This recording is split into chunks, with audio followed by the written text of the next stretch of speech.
A grand golden crest shines, signifying Niobe's destiny to rule the Rustan Empire from birth. The noble and beautiful Niobe Rodin sits gracefully upon her imperial throne. Dark thorns loom as blood drips, signaling her husband Valon Belfest's demented actions. Blood splatters onto terrified feet as Valon asks Niobe for her opinion on his work. Valon casually questions whether there is too much empty white space on his canvas. The blonde emperor Valon Belfest smiles wickedly, using a painted boy as his living canvas. Fearful young boys stand frozen, completely covered in layers of dripping bright-colored paint. Holding his bloody brush, Valon demands his guards adjust the size of his living canvas. A guard steps forward with a sharp saw, terrifying the helpless paint-covered children. The guard casts a stern glance down at the trembled, paint-splattered boy before him. Valon justifies his cruelty as a sudden shout commands the executioner to halt. Valon turns with an amused smile, noticing the Empress has stepped in with suggestions. The sound of deliberate footsteps echoes as Niobe descends the grand imperial staircase. Niobe steps in, praising the Emperor's art to subtly intervene and save the boy. She argues that the paint's natural spontaneity actually enhances the overall charm of his piece. Valon pauses, touching his chin as he carefully ponders his wife's clever artistic reasoning. Niobe breathes a sigh of relief as Valon surprisingly agrees with her artistic assessment. Child gasps in terror as Valon coldly decides to move on to his next canvas. Valon turns his attention toward another trembling child, raising his paint-dipped brush once more. The young girl trembles violently, tears mixing with the colorful paint on her face. The girl sobs loudly, unable to contain her terror as the sadistic emperor approaches her. Valon's expression darkens with intense irritation at the sound of the girl's crying. A violent roar erupts from Valon, his temper flaring at the child's continuous sobbing. Niobe frantically tries to de-escalate the tension by claiming she is perfectly fine. Valon barks that his annoyance stems from the crying children, making him lose face. The emperor commands his guards to drag away all the terrified children immediately. Valon heartlessly declares that he has no use for such flawed materials in his studio. Hannah anxiously asks if Niobe is all right as the children's desperate pleas echo away. Overcome with stress and exhaustion, Niobe stumbles weakly, holding her aching head in distress. But Hannah cries out in worry as Niobe grows limp, catching her before she falls. Niobe apologizes and requests her attire, prompting an annoyed click of the tongue from Valon. Valon dismissively commands Hannah to escort the exhausted empress back to her personal chambers. The scene shifts to the serene exterior of the palace under a bright, clear sky. Still dizzy, Niobe wobbles unsteadily as her loyal maid Hannah gently helps her walk. Hannah angrily mutters that splattering paint on children does not make the emperor an artist. Niobe quietly warns Hannah to watch her language, though Hannah quickly excuses her outburst. The two women continue down the quiet corridor, deep in thought after the harrowing ordeal. Sinking onto her bed, Niobe immediately inquires if there is any news regarding the general. Hannah shares that Sir Redford is victorious in the north and requests a bit more patience. Hannah offers a reassuring smile, hoping to bring some comfort to her distressed mistress. Niobe gazes ahead with quiet intensity, contemplating her tenuous position within the imperial court. History recalls the former Emperor Danilo, who had solemnly sworn himself to a life of celibacy. Shockingly, the celibate emperor suddenly announced a tavern dancer of humble origin as his new empress. The nephew of this newly crowned humble empress was a young boy named Elroy Kerr. Showing immense favor, the emperor granted young Elroy lordship over several prominent northern regions. The adult Elroy Kerr, now a formidable red-haired knight, kneels loyally in the palace. Despite his humble origins and the envy of his rivals, nothing could stunt Elroy's success. The scene transitions to Niobe standing face-to-face with the tall red-haired knight Elroy Kerr. Elroy speaks with a solemn and intense resolve, his gaze fixed firmly on the empress. Shocked by his words, Niobe gasps and asks Elroy to clarify his stunning statement. Elroy earnestly confesses his long-held feelings for Niobe, insisting his love is no mere whim. Niobe inwardly panics, recalling her unavoidable betrothal to Valon, a fact Elroy surely knows. Believing his confession is a joke due to his constant absence, she politely bows to decline. Elroy stops her, revealing he is fully aware of how terribly Valon treats her. Tears fill Niobe's eyes as she wonders in shock how he could possibly know her painful secret. A dark reflection highlights Valon's lifelong role as her sadistic tormentor who treats her like a toy. The capital's noblewomen once envied her position, fooled by the handsome prince's deceitful, charming smile. None of those envious girls realized his charming grin turned truly monstrous when drenched in blood. Entrapped in silence, she knew seeking help from her own family would be completely futile. Her father coldly advised her that molding Valon into a suitable husband was entirely her responsibility. He pressured her to secure the throne, reminding her of her duty to support a powerful man. Elroy vows to climb the military ranks through battlefield victories to rightfully claim her hand. He begs her to wait for him, swearing to rescue her from her miserable fate.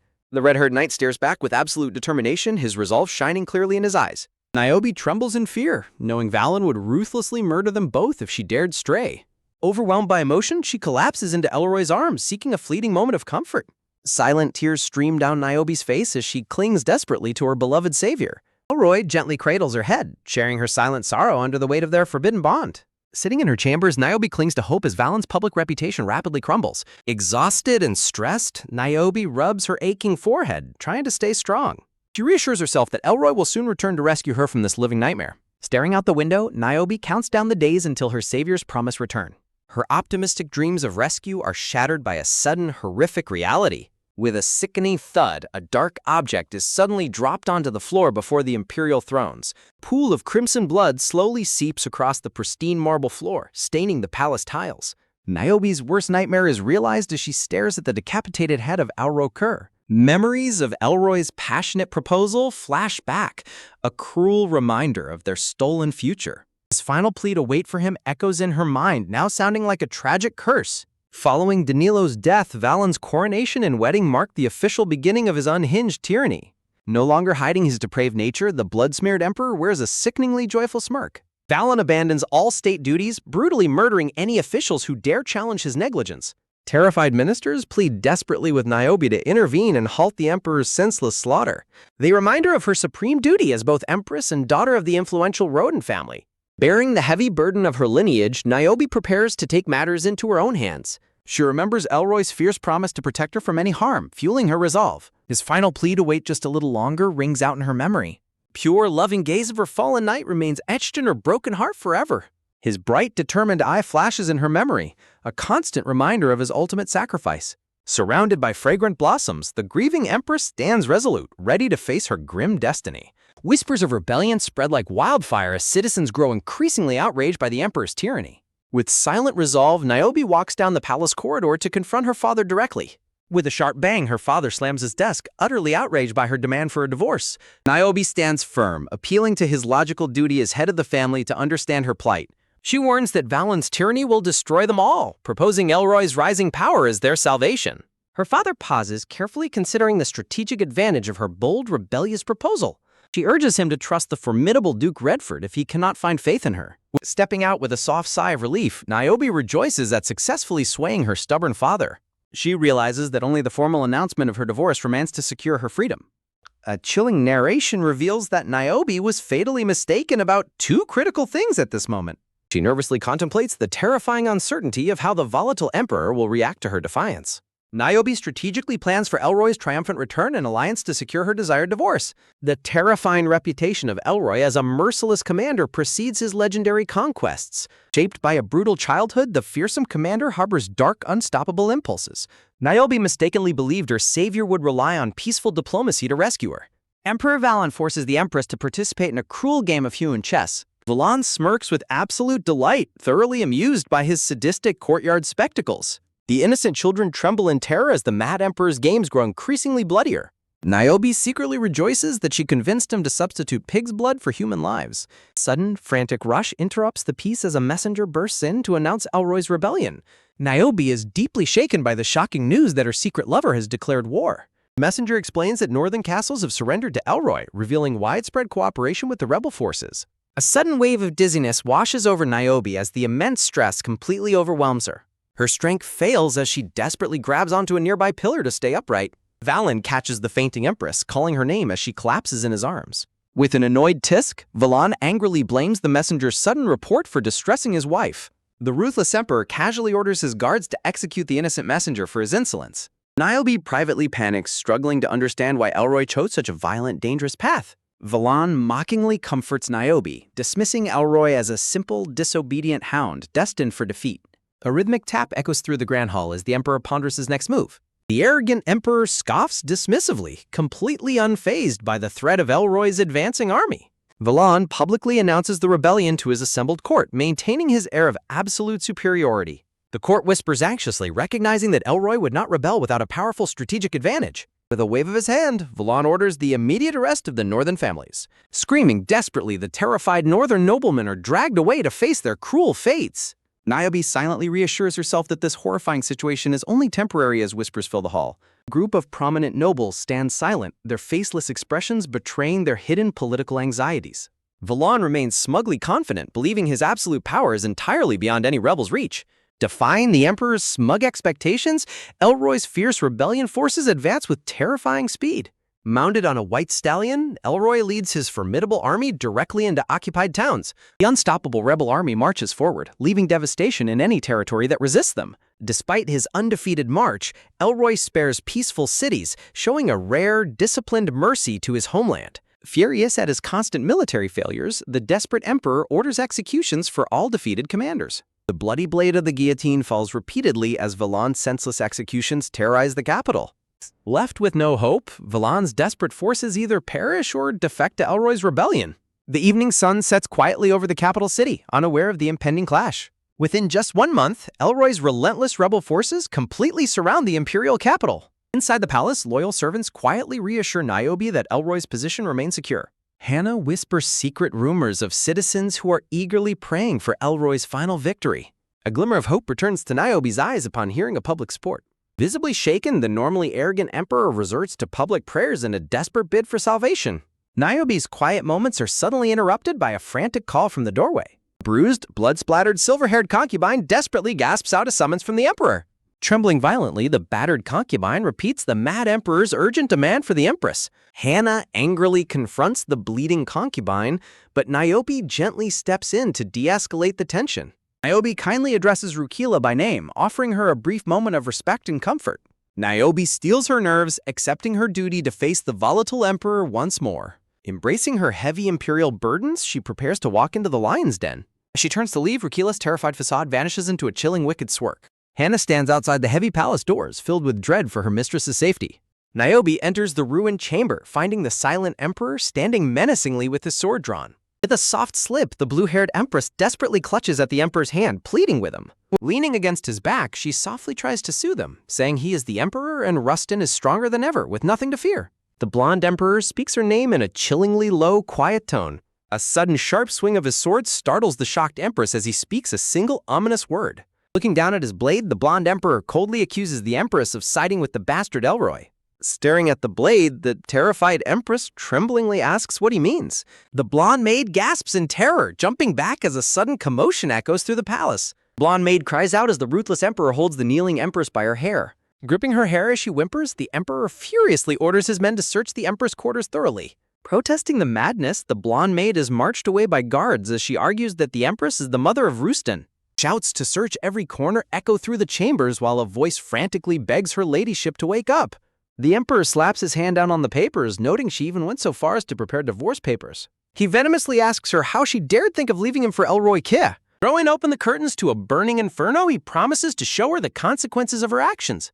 The terrified empress gasps out a weak denial as the horrific sight reflects in her eyes. Grand history and glory of the Rotten family are reduced to ashes in a merciless fire. Walking closer with a slow step, the emperor demands that she speak to him. Standing tall over the kneeling empress, the emperor mockingly asks what she feels right now. She tells him he is completely crazy, and Elroy will kill him soon, realizing doubters only face a pitiful future. When she asks about her family, he calls her wise and promises not to kill them, but to make them slaves instead. She demands he chain her hands and feet too, secretly hoping that if her family lives, they can be reinstated. The bewildered emperor asks what she is talking about, wondering if she hit her head. Leaning in close, the emperor intensely reminds her that he is her family, not them. With a wicked smirk, he promises to teach her again since she was carried away by thoughts of another man. Clapping his hands, smiling brightly, the emperor praises the empress for shining so brightly. Dressed in elegant white robes, the blue-haired empress walks gracefully with her attendants. The emperor instructs her to listen carefully, explaining he used her to catch the one who burned their bridges. The empress walks beside him, softly questioning who he means by the one. He reveals it is Elroy Kier, who came immediately upon hearing rumors that the empress was to be beheaded. The empress gasps his name in shock as a sudden wave of dread washes over her. Walking along the red carpet, Valon scoffs at how easily his ruse worked, questioning why he would kill his own wife. The emperor smiles, asking if she loves Elroy and offering to spare his life if she serves him just as devotedly. He suggests making Elroy a slave so she can keep him, swearing on Lord Arash's name, while she suspects a lie. Realizing Valon plans to slaughter Elroy, she determines her only option is to play along and please him. A guard lectures the kneeling captive about forgetting the favor of the crown and turning against his master. The booming voice continues, declaring that the traitor has soiled the honorable name of the capital. Valon sits on his throne, publicly denouncing the bound knight for murdering his father and insulting the empress. She silently resolves to bet everything on Valon's capricious moods, hoping her actions might soften him enough to spare Elroy. Taking a deliberate step forward, the Empress moves to execute her desperate plight. She sits directly on the Emperor's lap, coyly asking if he was going to show her something fun. She wraps her arms around him, playing the part of a loving wife to appease him. Smirking triumphantly, Valen mocks the captive knight, declaring that he is the one who truly owns Niobe's heart. The bound knight remains silent, staring back with a mixture of pain and quiet devastation. As Valen caresses her face, she mentally pleads for patience, hoping she can explain everything to Elroy later.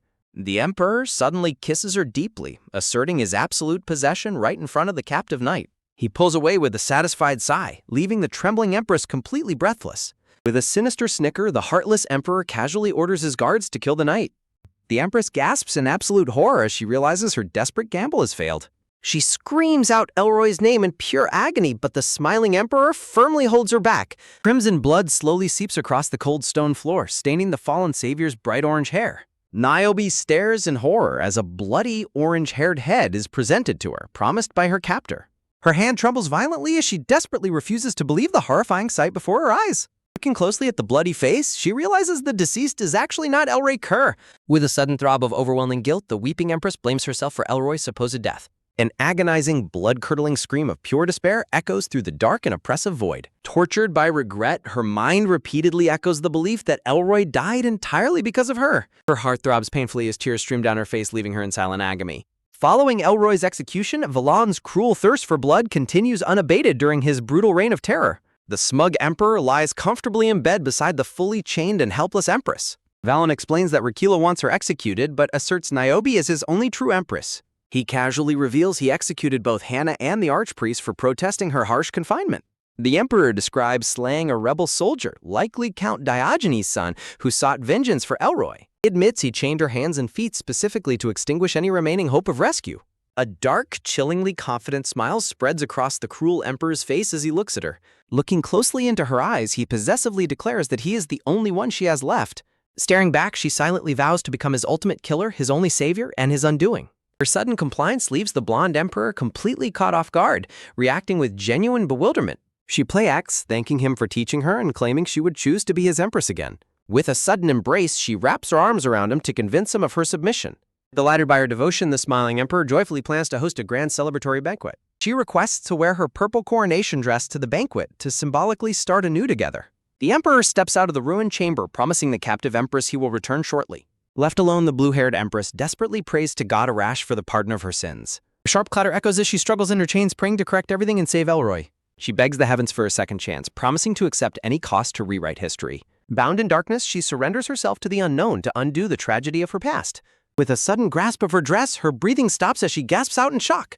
Panting heavily, the blue-haired Empress suddenly wakes up safe and unharmed in a bright, peaceful bedchamber. Looking around the unfamiliar yet luxurious palace room, she gasps in complete confusion. She stares in wonder at her own hand, discovering that her heavy chains have entirely vanished. She wonders why she was not sent to the goddess of darkness despite her grave sins. A sudden click sounds as the door opens and a voice calls out to her. The blonde maid Hannah enters the room completely unharmed, wearing a bright green patterned dress. Jolting in pure shock, tears fill her eyes as she stares at her deceased maid. With a sudden quick tap of her bare feet, she frantically rushes across the room. She throws her arms around Hannah, embracing her beloved maid in a tearful, joyous hug. The weeping Empress deeply regrets failing to protect her loyal maid from the Emperor's cruelty in the past. The confused maid gently asks her crying mistress what has caused such sudden, intense distress. Hannah asks if she is crying because she wishes to avoid today's banquet and the Emperor. She halts in shock, realizing Hannah is referring to Valen without using his royal title. Hannah urges her to go back to bed, promising to lie that she has a fever. With a gentle pat, the caring maid continues to comfort her mistress, hoping to ease her mind.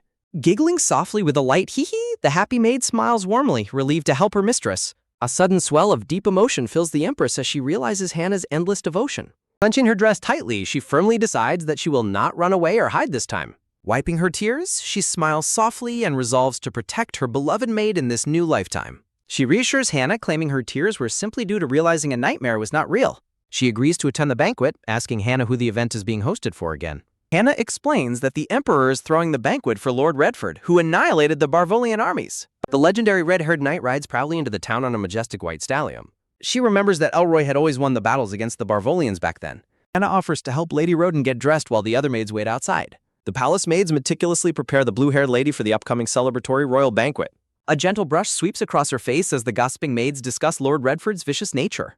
A disdainful humph escapes the maids' lips as they describe the general's atrocious cruelty. Hearing that the general threw a decapitated head across the palace, Niobe listens in shock. The maids apologize for sharing such gruesome details, reassuring Niobe of her safety as fiancé. While being prepared, Niobe silently vows she will never marry Valen Belfast again. She wonders why Elroy would throw a head in front of General Boreas. She recalls that the head guard, Maneka Boreas, despised Elroy due to his low social status. Staring at her reflection, she realizes this banquet is the exact catalyst for Elroy's tragedy. An ominous memory of Elroy calling out to her echoes through the deep darkness. She finally remembers the gentle face of the red-haired knight she desperately wants to save. She realizes that accepting Elroy's feelings in the past is what ultimately caused his death. A sudden wave of intense dread washes over the blue-haired lady as she plans. A sudden, sharp clench grips her dress as she resolves to reject his feelings today. Maids ask Niobe if she wishes to wear her usual simple plain attire today. She realizes her simple dressing style to avoid Valen made Elroy pity her. Though the maid's surprised, she firmly declares her desire to dress up grandly to bay. Looking directly ahead, her determined blue eyes reflect her unwavering resolve to change the future. Delighted by her request, the maids quickly lay out an array of elegant jewelry. Soft murmurs ripple through the grand hall as guests whisper excitedly before the banquet begins. Dressed in a stunning lavender gown with white flowers in her hair, Niobe enters. She wonders why the gossiping crowd is suddenly falling completely silent upon seeing her entrance. High society guests shower Niobe with praises, completely captivated by her breathtaking new look. Smiling gracefully, Niobe politely returns the compliment to a countess in the grand hall. Her breath hitches in a sudden gasp as she spots a familiar figure across the room. Standing tall in his ceremonial uniform, the red-haired Elroy commands the room's attention. He casts a long, intense glance in her direction, visibly stunned by her beauty. Seizing the moment, Niobe quietly slips away from the crowd to avoid any confrontation. Sensing her sudden departure, Elroy stands alone in the bustling, brightly lit banquet hall. Escaping the crowded room, Niobe walks out onto a quiet, stone-walled outdoor balcony. Panting heavily, she commands herself to stay calm, knowing her journey to change history begins now. She steels her resolve, reminding herself that she must hide her true feelings for him. As a sudden step sounds behind her, a familiar voice calls out her name. Turning around in surprise, she gasps out Elroy's name as he stands before her. She desperately warns herself not to get flustered under his intense, earnest gaze. A tight clench of her hand grips her dress as she musters her courage. Addressing him formally as Duke Redford, she firmly believes this is the correct path. She maintains her distance and politely offers her formal congratulations on his military victory. When she praises his battlefield achievements, Elroy downplays them and questions her formal address. Cold sweat breaks out on her face as she realizes her terrible mistake. With a sudden snap in her mind, she remembers he has not been appointed Duke yet. Shrugging off her slip of the tongue, she casually remarks that he will surely become one. She politely bids him farewell and attempts to walk away to end the conversation. His sudden firm grab halts her escape as his hand wraps tightly round her wrist. Holding her hand tightly, Elroy softly pleads with Niobe to come to him. He confesses his long-standing love, assuring her that his feelings are not a mere whim. She is stunned to realize his heart is unchanged and his love was never just pity. Recalling his blood-stained hair, she knows she must act differently to save his life. A sudden snatch halts her escape as she angrily questions if he is drunk or remembers her engagement. He passionately insists he does not care about her fiancé and only wants her. She hesitates in deep distress, knowing she must go through with pushing him away. She coldly rejects him, claiming she would never accept a lowly man like him. He looks completely devastated as she internally hopes this harsh rejection changes his heart. Her heart throbs painfully as she resolves to push him even further to save his life. She cruelly lists the rumors, calling him a scoundrel, illegitimate, and a murderer. She calls him a savage for his actions at the ceremony, while he quietly pleads her name. She sternly demands he stop addressing her so familiarly because of her fiancé. Heavy, plodding footsteps echo nearby, signaling the arrival of an uninvited guest. With a sudden grab of her shoulders, he desperately begs her to look at him. He passionately reminds her of her past belief that nobility lies in the heart. She dismisses her past words as mere naivety, while he asks if she truly intends to marry Valen. He begs her to try loving him, reminding her that he knows how Valen mistreats her. She realizes with dread the pushing him away has only intensified his desperation. A booming announcement roars through the garden, introducing the sudden arrival of Prince Valen. She internally panics, realizing she cannot let Valen see her with Elroy. The blonde Prince Valen enters the garden, loudly searching for his guest of honor and fiancé. Listening to his approaching footsteps, Niobe desperately schemes a way to defuse the situation. Soft murmurs spread among the nearby guests as they notice the unfolding confrontation. To create a scene, Niobe suddenly yells at Elroy to get out of her face. He stares at her in complete bewilderment and hurt by her sudden public outburst. Valen approaches with a bright smile, noting how seeing them together reminds him of childhood. The murmurs grow louder as guests gossip about the tension between the prince and the knight.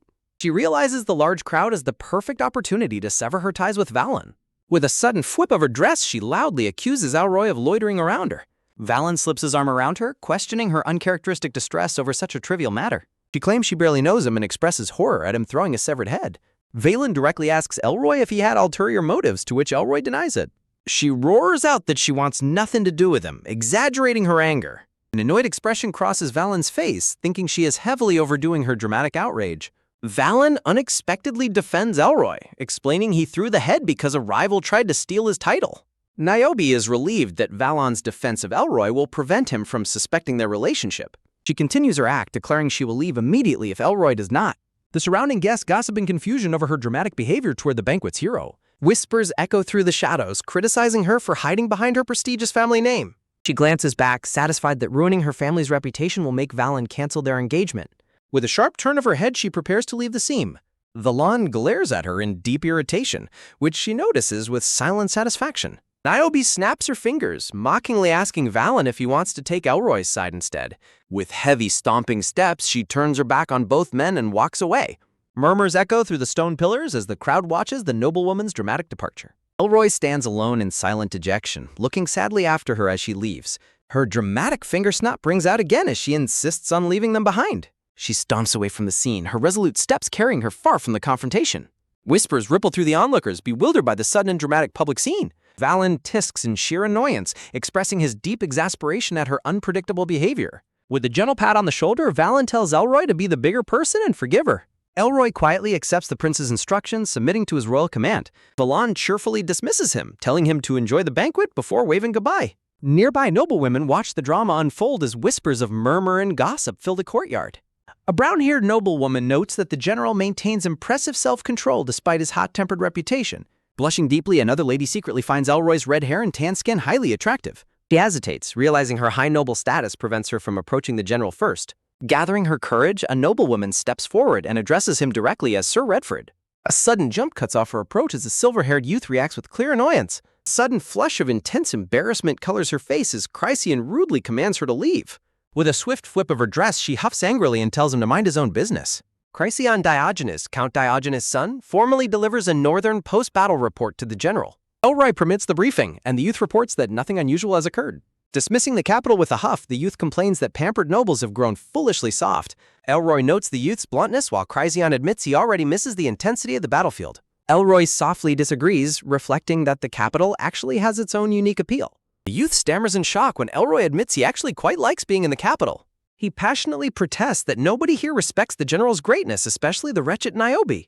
A sudden flinch halts Chryseon in his tracks as Elroy sternly calls out his name. Elroy casts a terrifying dark glare that instantly silences any further insults against Niobe. The cold air of a sudden freeze grips the youth as he wonders how he misspoken. Elroy coldly dismisses his subordinate, who submissively accepts the order to retire for the night.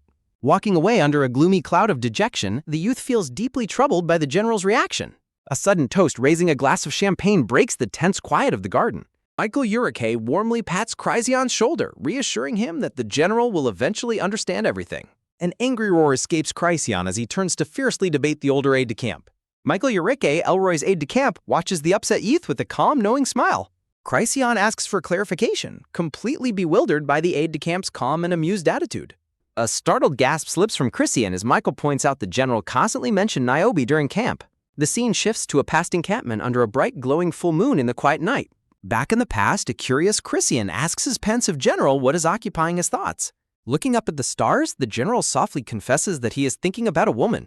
Chryseon silently assumes this mysterious woman must be incredibly noble, lofty, and dignified. With a quick snatch, Chryseon angrily protests that the rude noblewoman is completely unworthy of their general. Michael calmly pacifies him, urging the smart youth to think more deeply about the situation. Michael explains that Niobe single-handedly cleared Elroy's reputation in minutes without saying a single word. Sweating in denial, Chryseon groans with an ugh, claiming it was just a coincidence. Chryseon stubbornly insists he cannot accept Niobe after she publicly insulted the general to his face. Michael playfully dismisses the youth's complaints as he prepares to join the banquet. Meanwhile, Elroy stands alone in the dimly lit garden, deeply lost in his thoughts. A teasing voice breaks his solitude, bluntly noting that the general got turned down. Michael approaches with a drink, mentioning Chryseon's fury over how Niobe publicly humiliated him. Sipping his drink with a huff, Elroy questions why Chryseon needs convincing about Niobe. Michael remarks how out of character it was for the quiet princess to shout. Michael directly asks Elroy if he believes the princess genuinely harbors hatred for him. Closing his eyes, Elroy calmly replies that he is certain she does not hate him. He begins his explanation, a quiet confidence shining brightly in his intense, focused gaze. The scene shifts to a prestigious, sunlit academy building nestled near the scenic mountains. Noblewomen in the courtyard gasp in absolute shock over a scandalous new development. An observer notes that this prestigious academy only educates the Empire's most elite students. They complain about a commoner entering their ranks and physically harming their noble children. The young Elroy resolutely declares that he only fought back because they initiated it. A sudden whack and thwack echo as noble boys violently gang up on him first. A bully kicks the orange-haired boy who groans in pain on the stone floor. The bullies confront the injured boy, accusing him of bothering his superiors. A bully forcefully grabs the boy's head, insulting his lineage and blaming his family background. Bullies mockingly challenge the angry, defeated boy to do something about their insults. A sudden, swift punch flies through the air with loud whoosh sounding. A loud, commanding voice suddenly shouts for the violence to stop. The bully flinches and freezes mid-motion as the interruption halts him. A young, blue-haired girl boldly demands that the bullies step away from the boy. Her sharp shout rings out again, demanding an immediate end to the bullying. The startled bully stops in his tracks once more, turning toward the source. The blue-haired girl stands her ground, ordering them to leave the boy alone. Lying on the ground, the orange-haired boy wonders in disbelief why she is intervening. She warns the bullies that their victim could die if they do not stop. The young girl continues to speak out with a serious, resolute expression. Mocking laughter suddenly echoes through the dark alleyways of the courtyard. The group of bullies laughs hysterically, completely dismissive of the young girl's warnings. One of the bullies smugly demands to know the young girl's identity. The blue-haired girl calmly and firmly introduces herself as Niobe Roden. The bullies instantly freeze in sweat and terror upon hearing her prestigious family name. The orange-haired boy lets out a low groan, struggling to remain conscious. Terrified of her noble lineage, the bullies panic and quickly order a full retreat. The bullies dart away in fear, leaving the courtyard silent once again. The orange-haired boy spits blood onto the pavement as she silently approaches him. She gently extends her hand toward the injured boy in a bright, glowing gesture. He glares up at her with intense hostility, growling for her to get lost. Her helpful gesture halts instantly, taken aback by his sudden, aggressive rejection. The blue-haired girl lets out a soft sigh, quickly regaining her composure. She crouches down and wipes his bruised face, warmly praising him as Lord Redford. Feeling the sting, he wonders why Prince Valon's fiancée is helping him so selflessly. While wiping his face, she explains that systemic class divisions no longer define a person. She earnestly assures him that the bullies are wrong and he is not lowly. The orange-haired boy can only stare at her in complete, stunned silence. He reflects on how society always treated them as outcasts, yet this girl is different. Her words echo that true nobility lies in the heart, praising his unbroken spirit. He looks at her with deep reverence, realizing she truly embodies the Rodon name. Deflecting his embarrassment, he points out he fought first and questions her family's values. A quiet pause ensues as she stares down at her bloodstained handkerchief. He breaks the tension with a warm, radiant smile that beams with pure kindness. The young boy's heart flutters in complete shock as a deep blush covers his face. Looking back, adult Elroy realizes her warm smile was a genuine, unspoken affirmation. He understands that she truly strove for respect rather than blindly following noble codes. His aide-de-camp Michael Uraki directly asks why he thinks the princess acted so outrageously. Sipping his drink, Elroy resolves to personally uncover her true thoughts and motives. He recognizes this brief period before returning to battle as his only chance. Watching him, Michael sweatily notes that the general looks ready for a hunt. Back in the present, her father catches her attention as she enters the library. He confronts her directly, asserting that she should know what she did wrong. Niobe calmly lists her offenses of insulting the general and causing a public scene. She stands in silence, awaiting her father's judgment with a calm, stoic expression. Her father slams his hand down in a furious roar, demanding an explanation. Reflecting on her past, Niobe remembers when her father's terrifying outbursts used to force her to beg for forgiveness. A quiet smirk breaks across Niobe's face as she looks back at her father's helpless, raging figure. Her father reacts with absolute fury, stuttering in disbelief that Niobe would dare mock him in this moment. Her firm footsteps ring out with a steady, plodding sound as Niobe confidently steps forward. Niobe boldly declares she insulted the general simply because she wanted to, leaving her father utterly dumbfounded. She challenges him directly, asking if he has ever once considered what she actually wanted. Niobe recalls Valon's cruel harassment, a blood-soaked forced marriage, and being chained up, demanding if her father ever truly cared. With tears glinting in her eyes, Niobe asks if her own emotions or desires ever mattered to him. Unmoved by her pain, her father demands if she threw a tantrum at the banquet just to ruin their family honor. Niobe remains completely silent, her sad expression conveying that her father will never truly understand her. She silently despairs over her family's selfishness, reflecting on the horror of her past marriage to the tyrant. With a mock laugh, her father scoffs and loudly questions how she ever expects to become a respected empress. Niobe stares at him with a cold, hollow gaze, completely detached from his empty, power-hungry demands. A mocking laugh suddenly slips from Niobe's lips, driving her father's explosive temper to its absolute limit. Her expression darkens as Niobe grimly warns her father that Valen Belfast is destined to become a vile tyrant. Niobe reasons that no wife of a monster, regardless of her virtue, could ever be respected. Shivering under a sudden chill, the Duke sweats in panic over Niobe's disturbing words so close to the wedding. Her father clears his throat to end the meeting, but Niobe firmly retorts that she is far from finished. Her father commands her to stay confined at home, and Niobe submissively accepts the harsh punishment. Left alone in the quiet corridor, Niobe walks away with a heavy, contemplative expression. Standing before the grand doors, she calmly acknowledges that she fully expected her father's severe reaction. Niobe realizes that her public scene will successfully divert all the negative rumors from Elroy to herself. She hopes Valon will lose interest in her, while accepting Elroy will likely despise her now as well. Tight clench grips her dress as Niobe struggles with the painful weight of her desperate sacrifice. Niobe sadly concludes that making Elroy hate her is the only way to save them both from ruin. Back in her room, a distressed Hannah Helody cries out over Niobe's injuries while the princess calmly tries to soothe her. Gazing at the thick bandages wrapping Niobe's legs, Hannah fumes with righteous anger over her lady's brutal physical punishment. In a brief memory, a somber servant delivers the painful wooden rods chosen for Niobe's severe whipping. The servants reveal that the ruthless Duke ordered Niobe to be whipped repeatedly until the rods broke. Niobe reflects that her father always used violence to control her, but she has long built the high tolerance. Hannah gently questions her actions at the banquet, noting how out of character it was for the composed princess. Sitting up on her bed, Niobe prepares to address her loyal companion's deeply concerned questions. Hannah grows quiet under Niobe's intense, silent stare, waiting anxiously for her mistress to speak. Hannah Helody is revealed to be a brilliant poet from a prestigious vassal family whose works are universally beloved. Dismissing the topic with a quiet flump onto her pillow, Niobe claims she is simply too exhausted to speak. Accepting her lady's weariness, Hannah bids Niobe a soft goodnight and quietly prepares to leave the chamber. Lying alone in her dimly lit bedchamber, Niobe drifts off as the pale moonlight pours through the window. A sudden, terrifying scream echoes in Niobe's dream as she finds herself trapped in chains on a bloody floor. She watches in horror as Elroy is forced onto his knees, bound and guarded by cold executioners.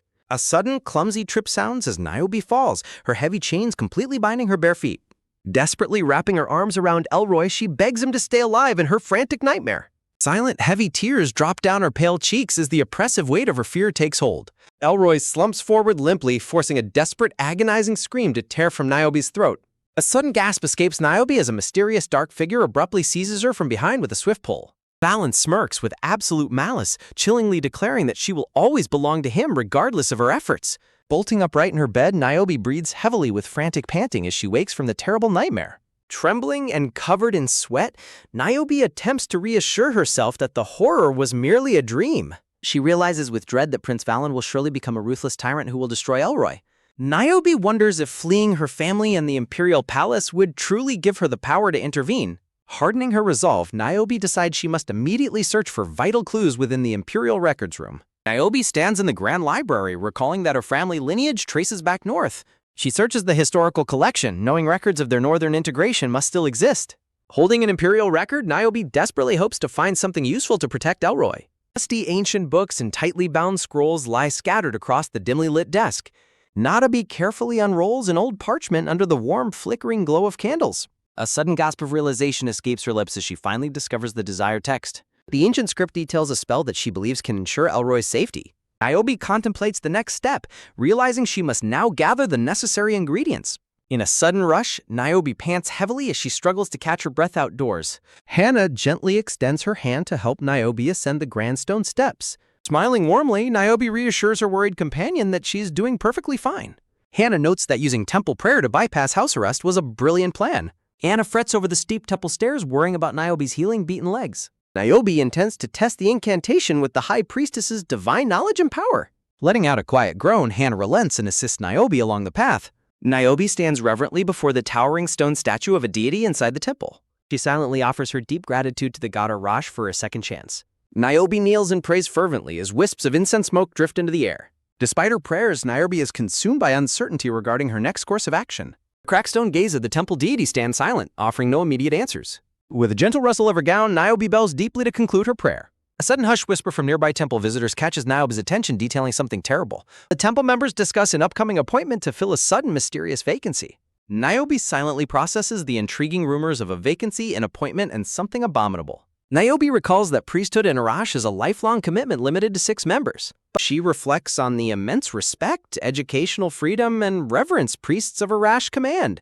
The sole restriction is absolute lifelong celibacy, with banishment awaiting any who violate it. Niobe remembers that a priest was recently expelled, creating the current temple vacancy. Joining the priesthood would let her escape Valon while staying close to protect Elroy. She decides she must immediately consult Mother Ash about the prospect of joining. A sudden sharp knock-knock sounds as her hand wraps firmly against the heavy wood. Niobe is taken aback as she opens the door and catches sight of someone. A sharp gasp escapes her as she suddenly recognizes the person standing inside. Elroy stands before her with a smug smirk, looking dashing in his ornate military uniform. Startled, Niobe questions what brought a non-believer like him to the sacred temple grounds. She desperately struggles to mask her racing emotions, fearing she might betray her true feelings. Elroy stares down at her in silence while Niobe looks back up, incredibly tense. Elroy calmly claims he still knows how to pray when he has a deep wish. He steps closer, quietly confessing that his main purpose today was actually to see her. A gentle warmth softens Elroy's sharp features as he gazes directly into her eyes. With a sudden flush warming her cheeks, Niobe wonders how he can persist after her banquet rejection. Niobe coldly retorts that she would choose the sovereign over a ruthless killer like him. Elroy smirks, revealing that the prince was already seen with another woman that morning.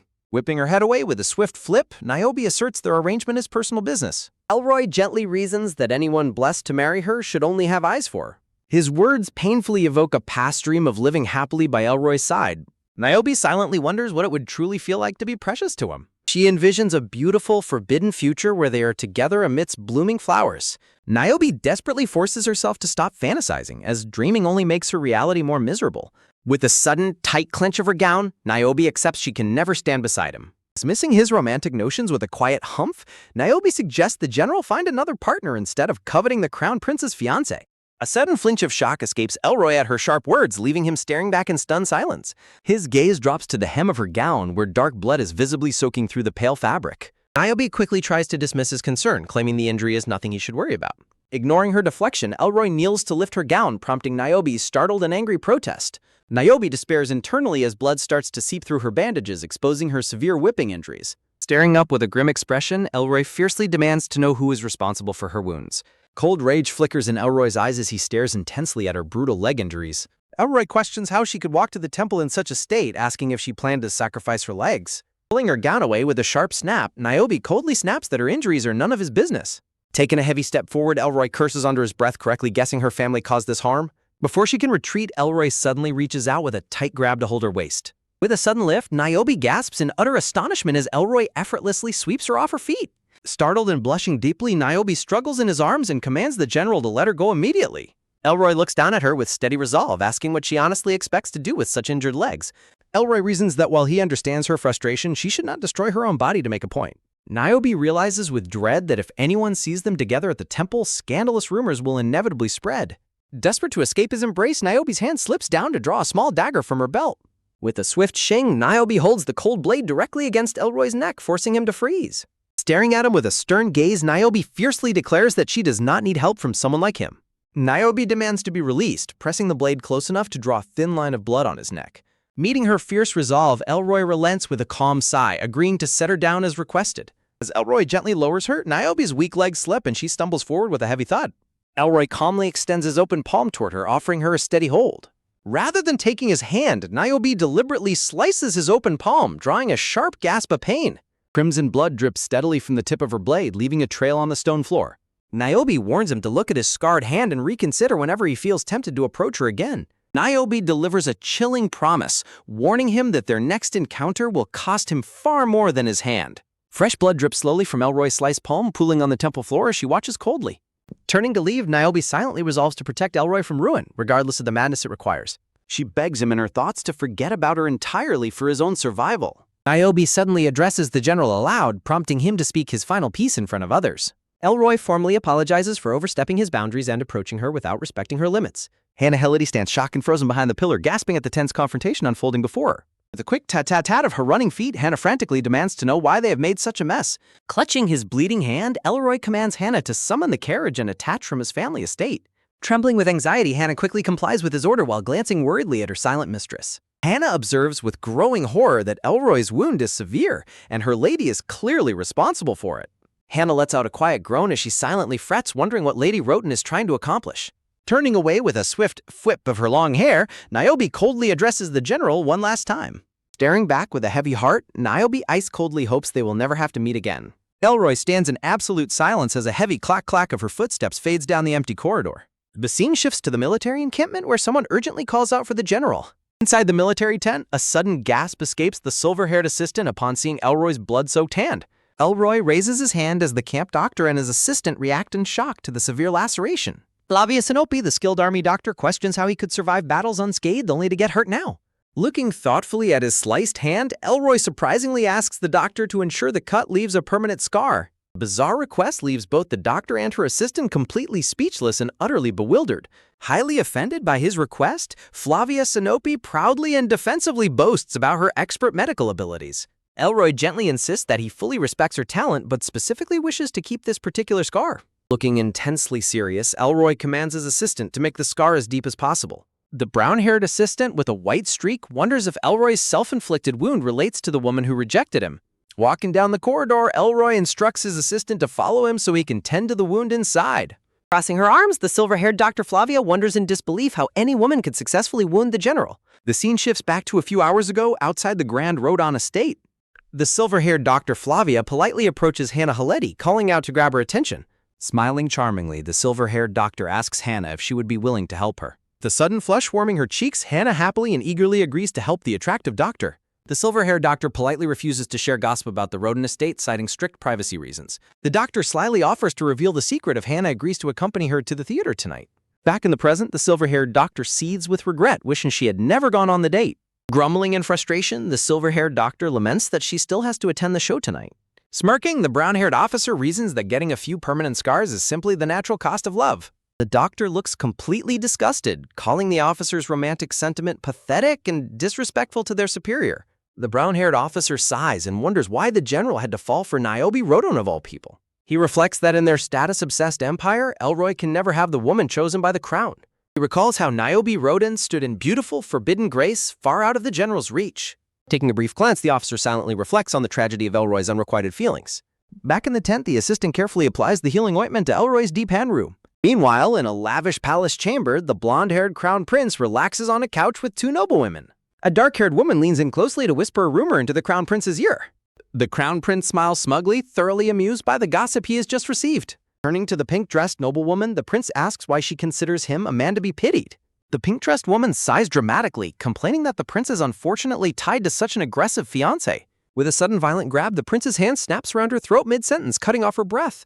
The prince's expression turns terrifyingly cold as he fiercely demands how she dares insult his fiancé. With a harsh shove, the prince violently throws her to the floor, calling her a useless thing. The pink-dressed woman sputters and coughs weakly on the carpet, trembling in absolute terror. The prince glares down with chilling hostility, harshly commanding the lowly woman to get lost immediately. With a sudden dart, the terrified women flee the chamber while the prince sits back, sighing heavily. The prince rubs his forehead in shame, lamenting how Niobe's recent scandalous actions have humiliated him. He decides he must appear exceptionally generous and open-minded to maintain his pristine royal image. He envisions Elroy as his obedient hunting dog and Niobe as an asset, planning to make them get along. Resting his chin on his hand, the prince silently plots a way to turn the situation to his advantage.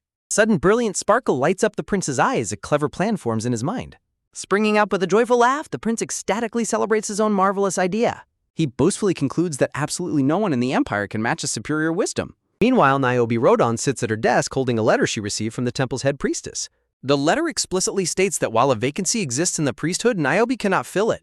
Niobe is deeply confused, knowing the sacred selection is supposed to be decided entirely by drawing lots. She stares intently at the letter, desperately trying to comprehend why the high priestess would deny her. The next section of the letter notes that the incantations Niobe sent indeed appear highly effective. However, the priestess strongly urges Niobe never to use these dangerous spells in real life.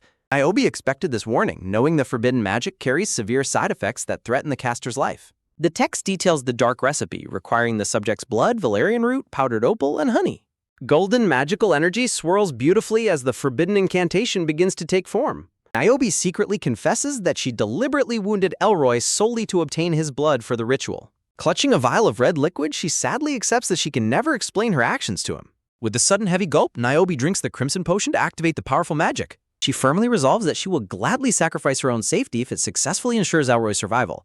With a sudden flump, Niobe collapses backward onto her soft bed to rest. Her eyes snaps open wide as a sudden sharp gasp escapes her lips. Standing in a dreamlike water landscape, Niobe wonders why dark, human-shaped shadows appear in the sunlit water. Niobe bends down and dips her hand into the glowing water with a splat.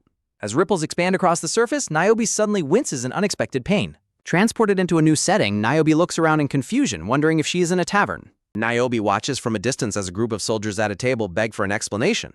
The brown-haired assistant muzzles his rowdy companion, promising the general he will handle the noisy soldier. Another soldier scolds his rowdy companion for bothering Elroy and urges him to keep drinking. Niobe realizes that the soldiers in the tavern are completely oblivious to her presence and cannot see her. The worried assistant repeatedly warns Elroy that drinking heavily will cause his untreated wound to fester. Hearing them mention the general's wound, Niobe realizes why this vision is being shown to her. Niobe is shocked to realize her dream is showing her Elroy's exact actions in real time. Elroy sits quietly by the window holding a heavy wooden tankard of alcohol. Niobe watches Elroy, deeply amazed that her magic allows her to witness his current reality. Observing the group, Niobe begins to piece together the identities of the people surrounding Elroy. The assistant persistently warns Elroy that his hand wand will cause permanent pain during rainy days if ignored. Niobe wonders why Elroy is deliberately ignoring the medical advice and letting his hand wound fester. Elroy suddenly turns his head with a swift whip, catching Niobe off guard. Niobe grows anxious, knowing that he should not be capable of perceiving her spectral form. Despite her invisibility, Elroy stares directly in Niobe's direction as if he can see her. A sharp gasp escapes Niobe's lips as Elroy's intense gaze locks onto her eyes. Awaking from her vision, Niobe confirms she saw Elroy's real-time actions, including his bleeding hand. Niobe realizes that the potion's promise of protection meant granting her this remote visual connection. With a wry smile, Niobe pities Elroy for being perpetually watched by the woman he now despises. She frets over Elroy's stubbornness, worrying that his untreated hand wound will leave a permanent scar. Niobe's probation ends abruptly as invitations to a grand royal palace banquet arrive at her estate. Niobe prepares for the banquet with rigorous etiquette lessons, exquisite clothing, and elegant accessories. She recognizes her parents' desperate attempt to use this banquet to restore her tarnished social reputation. Niobe resolves to crush her parents' remaining hopes, feeling a slight pang of pity for them. Prince Valen spots Niobe in the crowd and enthusiastically waves his hand to call her over. With a sudden grab around her waist, the prince welcomes Niobe, claiming he has waited forever. Niobe grows highly suspicious of the prince's smug smirk, wondering what devious plan he is hatching. As pleasant banquet music plays, the couple walks side by side through the garden. Three cheerful flower girls happily present beautiful bouquets of blossoms to the arriving couple. Niobe holds a beautiful floral bouquet while walking closely alongside the smiling prince. Niobe realizes this public display is the prince's calculation to use her to repair his image. When the prince asks if she likes his floral gift, Niobe offers a polite, calculated response. Prince smiles warmly, thoroughly pleased by her polite and flattering response. With a sudden rap of his arm, the prince whispers a crude, highly inappropriate desire to her. Repulsed by his touch, Niobe inwardly pleads for someone to sever the prince's hand from her. Elroy, dressed in full silver knight armor, approaches to formally report that the area is secure. Prince furiously scolds Elroy for wearing combat armor, but Elroy calmly defends his appropriate military attire. After the prince demands to know if Elroy plans to dance in armor, Elroy relents and agrees to change. With a weary sigh, the irritated prince dismisses the stubborn knight from his presence. Prince commands Elroy to stop guarding the gates and invites Niobe to proceed with him. Noticing her pale complexion, someone suggests a stroll, while Niobe dreads being trapped in a carriage with Valan. The prince asks Niobe if she is unwell and requests to ride together in the carriage. Looking at the prince, Niobe silently decides to use her feigned illness as an excuse to delay. Niobe politely claims she wants to stay a bit longer to admire the beautiful sunset. Niobe forces a nervous smile as she tries to conceal her deep anxiety behind a beautiful array of floral decorations. Prince Valen smirks with absolute confidence, fully satisfied with the public spectacle he is creating. A sudden, heavy silence falls as Elroy passes directly behind the couple wearing full knight armor. A close-up reveals Elroy's right hand, which remains heavily wrapped in thick white bandages. Staring at his bandaged hand, Niobe silently hopes that the wrap will keep his injury from worsening. A loud, booming voice formally echoes through the grand hall, announcing the arrival of the prince and princess Rodan. Surrounded by beautiful blossoms, Niobe dances with the smiling prince, though her eyes remain cast down in deep sadness. Observing from the crowd, a pair of noble onlookers stare in absolute shock at the grand entrance.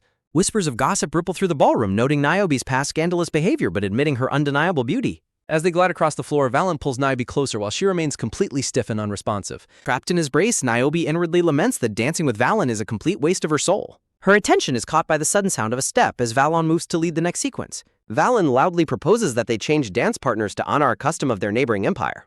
Gesturing grandly to the ballroom, Valan enthusiastically presents his proposal directly to a highly skeptical Niobe. A sudden wave of panic washes over Niobe as she realizes the prince's devious intentions.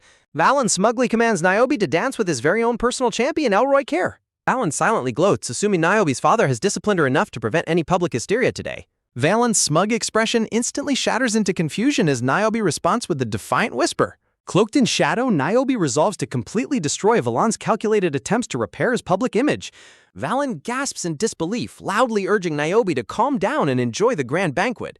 Pretending to be overwhelmed, Niobe secretly clicks a hidden ring capsule that sprays a stinging mist directly into her eyes. A sharp, burning sting hits her eye, immediately forcing a torrent of genuine tears to flood her face. Tears stream down her face as Niobe sniffles dramatically, leaving the blonde-haired prince completely dumbfounded. Sobbing hysterically, Niobe begs the prince not to force her anywhere near the terrifying red-haired knight.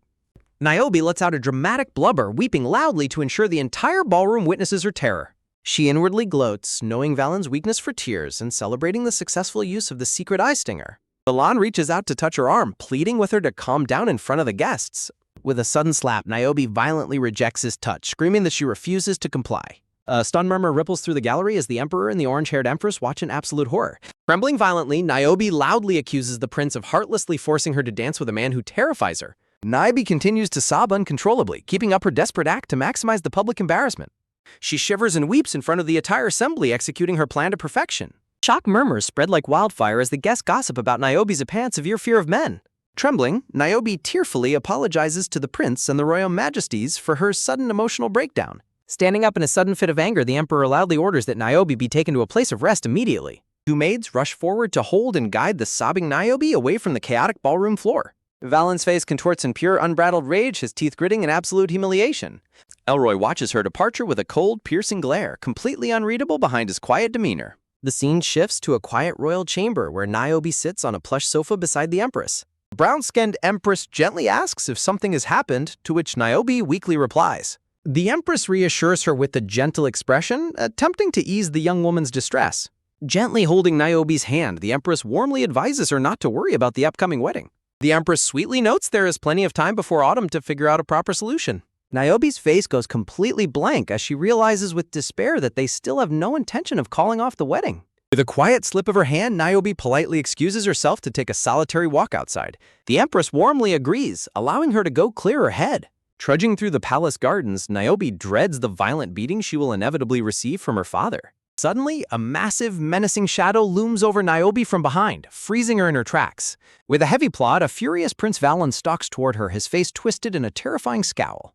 Gasps of pure horror escape Niobe's lips as she recognizes the terrifying face from her previous life. Niobe is terrified of Prince Valan's anger, regretting her choice to leave the Empress. With a sudden flick, she turns her head around, sensing a dangerous presence approaching. Footsteps echo with a heavy plod as the looming shadow of the prince stalks closer. Swirls of dark dread consume her mind as she fears her second life is ending.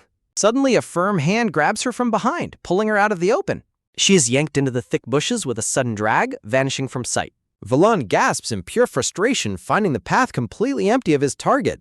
Hidden in the leaves, Elroy holds Niobe close and covers her mouth to prevent discovery. He whispers a quiet shh to calm her frantic breathing as the danger passes. Valan frantically searches the dark garden, his face twisted in a silent, murderous rage. Niobe continues to tremble, her heart racing as she remains safely hidden in Elroy's arms. A sudden metal clang echoes nearby, but Elroy keeps his protective hold on her. Once the area is calm, Elroy lifts his hand and lets Niobe step away safely.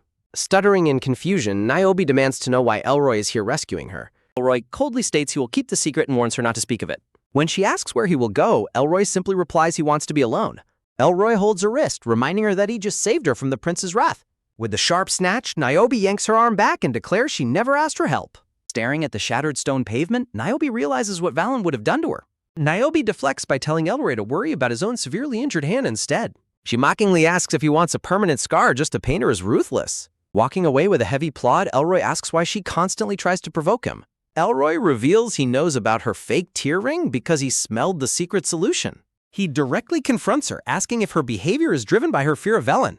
Niobe defensively demands to know what on earth he means by such a claim. Elroy points out her hypocrisy, noting she was perfectly fine being held in his arms.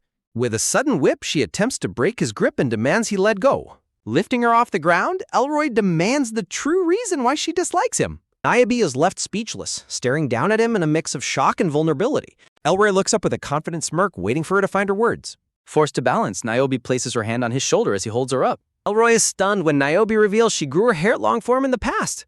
Niobe silently laments that he remembers details she has already long since forgotten. For the first time, Elroy's expression falters, looking deeply let down by her distance. Stepping down with a swift motion, Niobe finally confesses she is indeed avoiding the prince. She explains Valan's cruel nature but reiterates that she still cannot accept Elroy's feelings.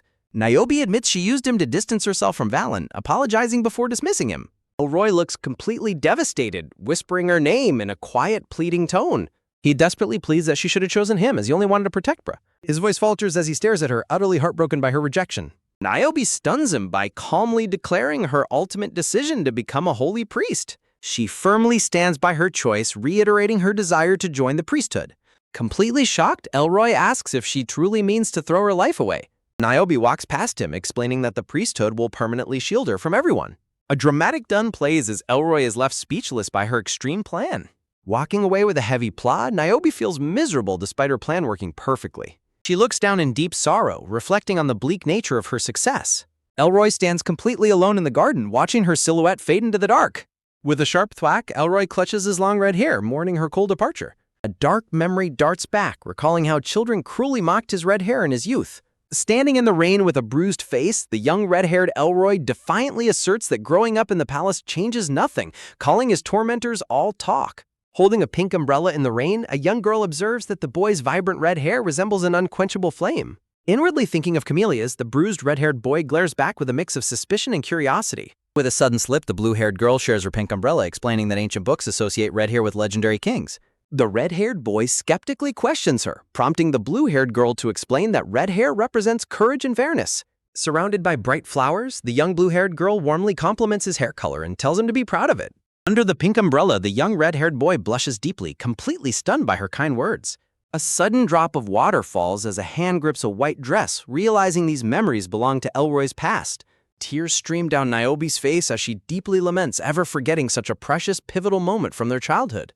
Sitting up in her grand bed, Niobe recognizes Hannah's frantic voice outside, pleading with someone to wait until she wakes. Rubbing her eyes as she sits up, Niobe hears an aggressive voice demanding she be woken immediately, recognizing the intruder. With a sudden swing, the bedroom doors burst open to reveal a furious, blonde-haired older woman with a worried Hannah close behind.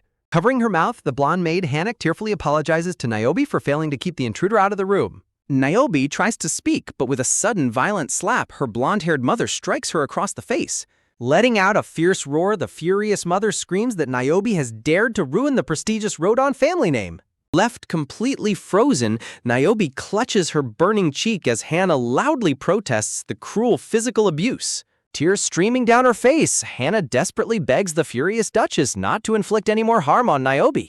Niobe silently identifies the cold blonde woman as Duchess Lilancy, her mother, sarcastically wondering if she should thank her.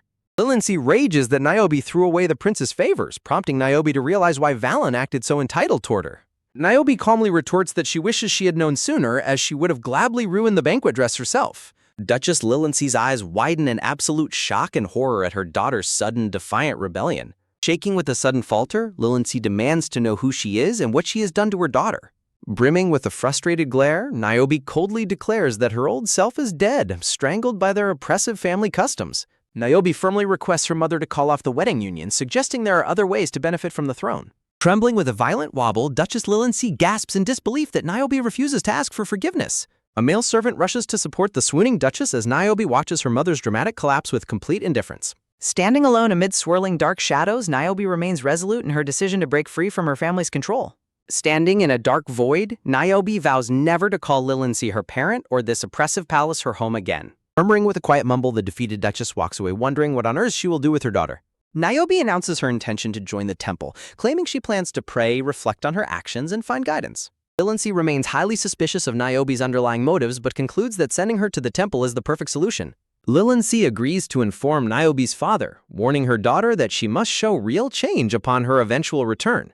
Arriving at the temple, Niobe is warmly welcomed by High Mother Ash, who stands behind a large wooden desk. Niobe emotionally recognizes High Mother Ash, reflecting on how she was her truest teacher, crutch, and support in her past life. Niobe intensely resolves that she will never let the cruel Prince Valan hurt her beloved teacher in this lifetime. Niobe directly presents her request to High Mother Ash, asking to officially participate in the upcoming priesthood selection. Standing before the desk, Niobe is taken aback by a rejection, questioning why she is deemed unfit to join. High Mother Ash gently explains that Niobe cannot join because she possesses a fiery passion burning deep inside her. Pointing out that fire represents Arash, Niobe asks why having a fire within makes her unfit for the priesthood. Niobe is left momentarily speechless, her eyes widening as she anticipates the High Mother's response. Niobe inwardly panics, realizing her true motivation is to protect Elroy, wondering how the High Mother read her secret feelings. Niobe quietly lowers her gaze, unable to deny the deep personal feelings she has hidden from the world. With a gentle ring of her brass bell, High Mother Ash smiles and accepts Niobe's earnest desire to join. This sudden slip, a young priestess in practice enters the room and politely responds to the High Mother's summon. High Mother Ash addresses the young priestess, introducing Niobe as the princess who will be joining them. High Mother Ash offers a warm, reassuring smile, setting a comforting tone for Niobe's transition into temple life. The young priestess stammers in nervous hesitation, raising concerns about the specific room they are assigning to Niobe. Letting out a soft chuckle, High Mother Ash dismisses her worries and instructs her to take good care of Niobe. The young priestess politely asks the princess to follow her, and Niobe calmly agrees to be guided to her quarters. Tucked into bed in a massive stone chamber, Niobe completely understands the young priest's earlier warning about the room. Clenching her bedsheets, Niobe wakes up startled by sudden loud shouting echoing from outside. Straining and sweating, the exhausted recruits huff and pant heavily as they run their laps. Standing on the training grounds, Elroy quietly oversees his troops alongside his brown-haired deputy. Looking off into the distance, Elroy silently reflects on his bitter parting with Niobe. Niobe's cold words echo in Elroy's memory, stating her plan to permanently join the priesthood. A sharp grit sounds as Elroy clenches his jaw, deeply vexed by her rejection. Noting Elroy's dark, scowling face, the deputy knight realizes his general was rejected at the banquet and decides to stay clear. Panting heavily, the exhausted silver-haired recruit gasps out to the general that they have finally finished their laps.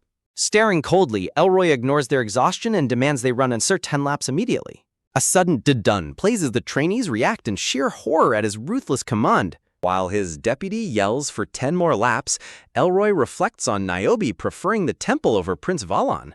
Elroy silently questions if becoming an unreachable priestess is truly what Niobe wants for herself. Sweat dropping in anxiety, the nervous deputy knight quickly salutes his formidable general with a compliant reply. Elroy turns away, instructing his deputy to handle training because he will be away for a few days. The deputy is utterly shocked, inwardly wondering what a non-believer like Elroy could possibly want at the temple. The deputy knight desperately shouts after his departing general, asking what he means by being away. Walking with a heavy plod, Elroy continues forward, completely ignoring his subordinates' frantic calls. Groaning in distress, the deputy hopes this trip is better than letting anger out on the troops, but wonders what Elroy is planning. Still panting, the running recruits ask their deputy where the general is going and if they can stop. With an exasperated sigh, the stressed deputy knight realizes his general has simply left him with far more work. The deputy knight fiercely barks at the recruits to get up, warning training won't end if anyone fails. Back at the temple, High Mother Ash smiles warmly as she organizes various ancient scrolls. Smiling gently beneath her novice hood, Niobe respectfully complies with her mentor's instructions. Carrying the scrolls, Niobe reflects on how thrilling it is to work alongside the high priest she has always admired. Walking with a quiet plod, Niobe enters a dim hallway to deliver the scrolls. Clutching the heavy bundle of scrolls, Niobe smiles softly as she walks down the corridor. Presenting the bundle, Niobe states she is returning Mother Ash's scrolls, and the guard tells her to follow. A bandaged hand reaches out, taking the scrolls from her hands with a sudden grasp. Her breath catches with a sharp gasp as she recognizes the person standing before her. Dressed in fine noble attire with his loose red hair down, Elroy smiles and greets her warmly. Grabbing her hands, Elroy playfully tells Niobe he decided to try out the whole priest thing just like her. Faltering, Niobe warns him not to joke about the clergy, but Elroy simply prompts her to finish her sentence. Standing together in the library, Niobe warns Elroy that following her here will surely anger Arash. Elroy maintains a silent, intense stare, locking his deep blue eyes onto her face. Smirking, Elroy admits he is interested in her, but tells Niobe she is giving herself far too much credit. Her face flushes bright red with a sudden flush as his teasing remark leaves her speechless. Setting the scrolls down, Elroy confidently asks who could possibly stop him from joining the priesthood. Elroy steps closer, looking down at her with a soft, lingering gaze that makes her freeze. Niobe internally frets that co-ed contact leads to banishment, realizing he is purposefully looking at her with those lingering eyes. Spotting another priestess nearby, Niobe panics, dreading what would happen if the other priests saw them together. Reaching out quickly, Niobe grabs Elroy's gold-embroidered sleeve to pull him out of sight. Urgently telling him to follow, Niobe quickly leads Elroy down the corridor by his sleeve. Once inside her private room, Elroy teasingly remarks how honored he is to be alone with her. Sighing, Niobe laments her impulsive actions, thinking she wants to kill him for being so cheeky. Elroy's playful smile fades as he notes her pale face, asking if something is wrong. Niobe deflects, explaining she is simply having trouble sleeping in her new surroundings, and he shouldn't worry. Elroy finds it strange that a Rodan can't sleep comfortably, but Niobe counters that he is the stranger one. Niobe silently points out that Elroy spending his entire life in the temple makes absolutely no sense. Scoffing, Elroy counters by asking what about a soon-to-be empress and fiancé to the royal prince. Niobe falls completely silent, her eyes widening in distress as his pointed question strikes a sensitive chord. The novice priestess tells Niobe that chance is uncontrollable and she is persuading other candidates to halt training. The novice explains most priests are women facing financial ruin, so she compensated them to withdraw. Niobe holds hands with a blushing silver-haired priestess under a warm, sparkling light.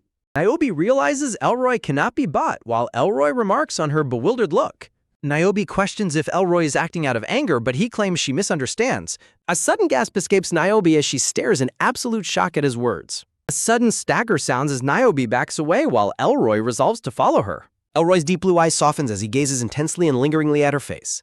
Niobe wonders if Elroy built his military status and fought solely to stay close. Elroy smirks, teasingly warning Niobe that he is the one she should avoid.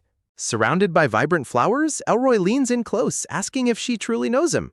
Prince Valen sits amongst laughing women, looking deeply displeased with his current situation. A sharp grit sounds as Vlan clenches his jaw, fuming over her defiance. The brown-haired servant turns pale, completely shocked by the prince's sudden furious outburst. Valen stands up with a sudden whoosh, laughing maniacally at her priesthood plans. Under a dark shadow, Vlan furiously declares that Niobe has reached absolute insanity. The terrified servant desperately pleads with his enraged highness to calm himself down. Valen rubs his forehead with a tired sigh while his companions watch in fear. Peering through his fingers, Valen's cold eye gleams with a dangerous, calculating madness. Vlan delusionally convinces himself that Niobe is simply testing his love before the wedding. A creepy grin spreads across Valen's face as he revels in his delusion. Vlan resolves to give Niobe what she wants, leaving his maid trembling in terror. A sudden smug smirk spreads across Valen's face as his dangerous plotting intensifies. The scene shifts back to the serene, sunlit exterior of the Grand Temple. Niobe stands quietly in her novice attire, steeling her resolve for the selection. Elroy, clad in novice robes, shares a light-hearted conversation with another priestess. A quiet groan slips from Niobe, frustrated that her peaceful week has ended. The young novice priestess laughs merrily at Elroy's charming and friendly banter. Looking sparkly, Elroy smugly questions if she is doing fine without his presence. Niobe gasps in shock, deeply upset at herself for feeling jealous of him. Sensing her intense gaze, Elroy turns around with a look of mild surprise. With a cheerful wave, Elroy smiles warmly to acknowledge Niobe's quiet presence. Niobe groans softly, lamenting that escaping his relentless presence is completely impossible. With a sudden whip, Niobe turns away sharply, leaving Elroy completely bewildered. Niobe suddenly freezes in absolute dread as an incredibly unwelcome voice echoes. Valen exclaims loudly that he has come to take her back home. The novices stand in shock, questioning why the prince has entered the temple. A priest requests respect for the holy ground, but Valen demands his wife back. A soft scuff sounds as Niobe decides to step forward and face him. A sudden step sounds as Valen turns in surprise at the firm interruption. The high priestess steps forward, her face etched with severe disapproval and anger. Novices murmur in surprise, realizing Archpriest Voodwin has personally stepped out to intervene. Niobe stands wide-eyed with shock, surprised to see the high-ranking priestess intervene. Valen cruelly recalls killing the Archpriest for protesting Niobe's capture in his memories. Ominous dark blood stains the steps, refusing to wash clean despite all efforts. The tense standoff in the courtyard continues between Prince Valen and the priests. Niobe's eye widens in horror, remembering this is where Mother Ash will die.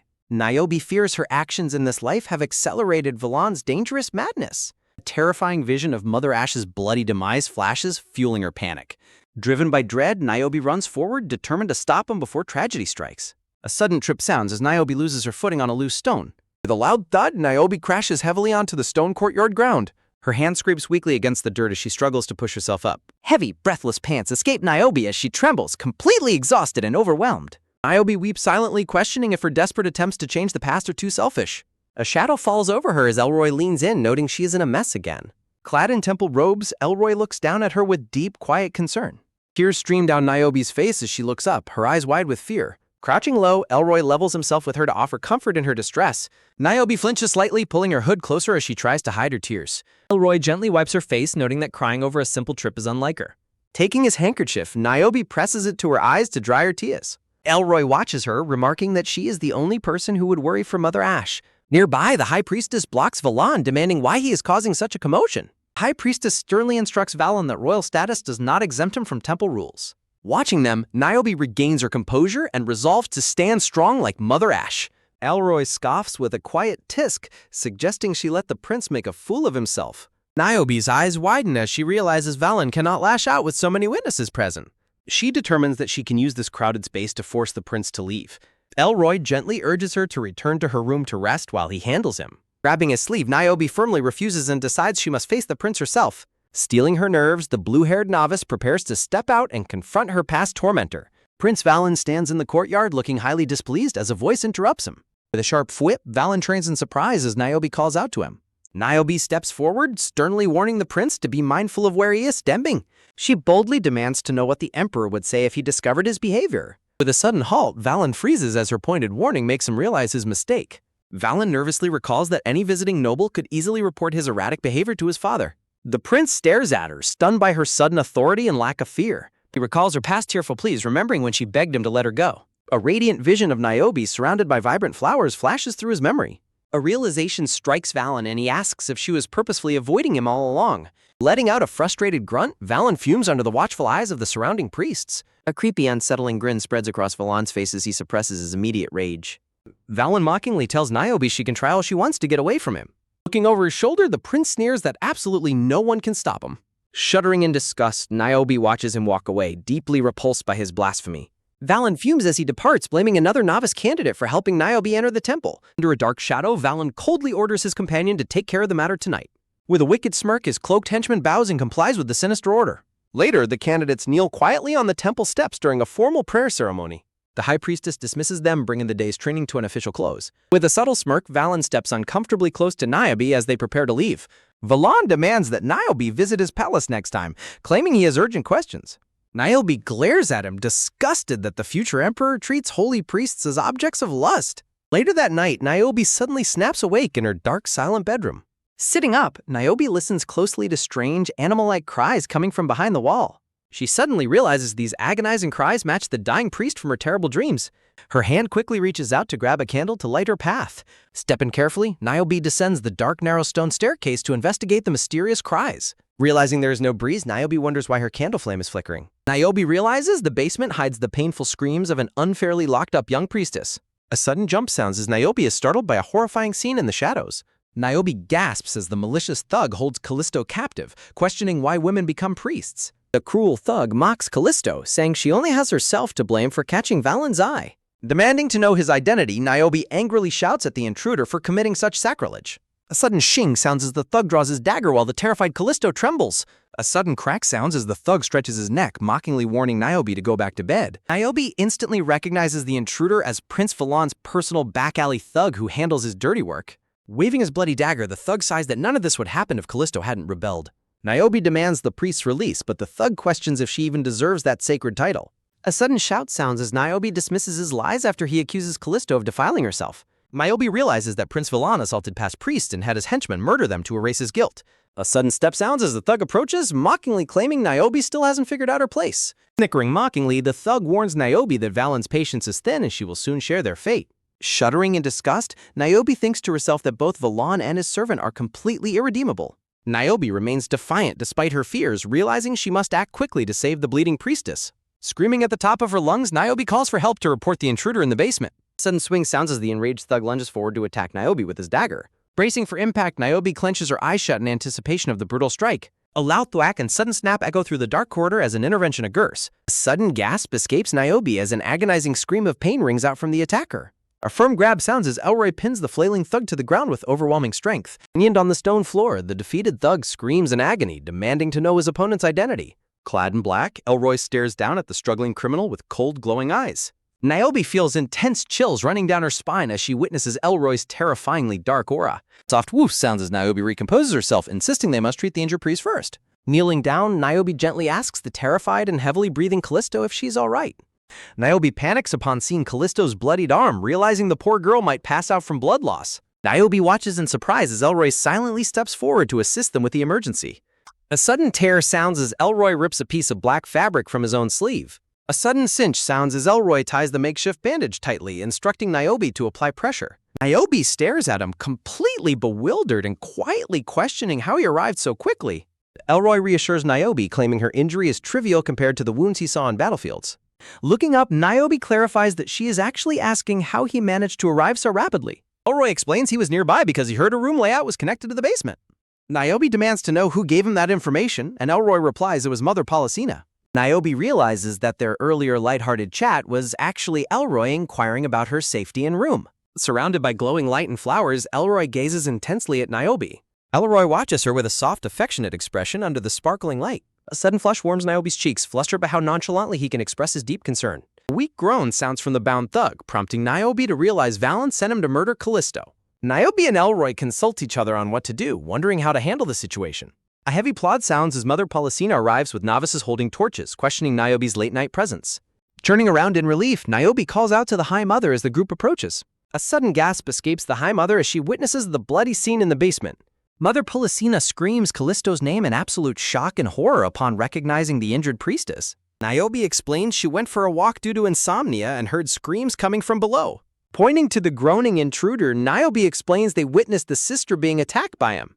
A soft slip sounds as Niobe introduces Elroy, explaining he heard her cries and handled the criminal. Niobe, her blue eyes reflecting quiet determination, reflects on the shocking news that an expelled priestess was brutally attacked. She observes the remaining candidates holding torches, realizing that she is now the most suitable option to take over the injured priestess's role. Her anxious tap sound as she resolves that Prince Valen must pay for his horrific crimes. She grimly realizes that since the prince has resorted to sending assassins, not even the sacred temple is safe from his far-reaching malice. Niobe addresses the gray-haired High Mother, drawing her attention back to the urgent situation at hand. Niobe questions the logic behind the attack, pointing out that sending an assassin to murder a sister who was already facing expulsion makes no sense. Another candidate holding a torch agrees, finding it highly suspicious since Callisto had adamantly maintained her innocence before being locked in the basement. Niobe suggests that Callisto might have been coerced into breaking her vow, demanding that the selection ceremony be postponed until the truth is fully uncovered. She appeals directly to Mother Policina, claiming that postponing the selection to seek justice is precisely what their patron deity would desire. High Mother Policina lets out a soft, understanding chuckle as she looks at the blue-haired novice with warm approval. Surrounded by a floral aura, Niobe declares that maintaining temple discipline and justice is far more critical than any personal ambition.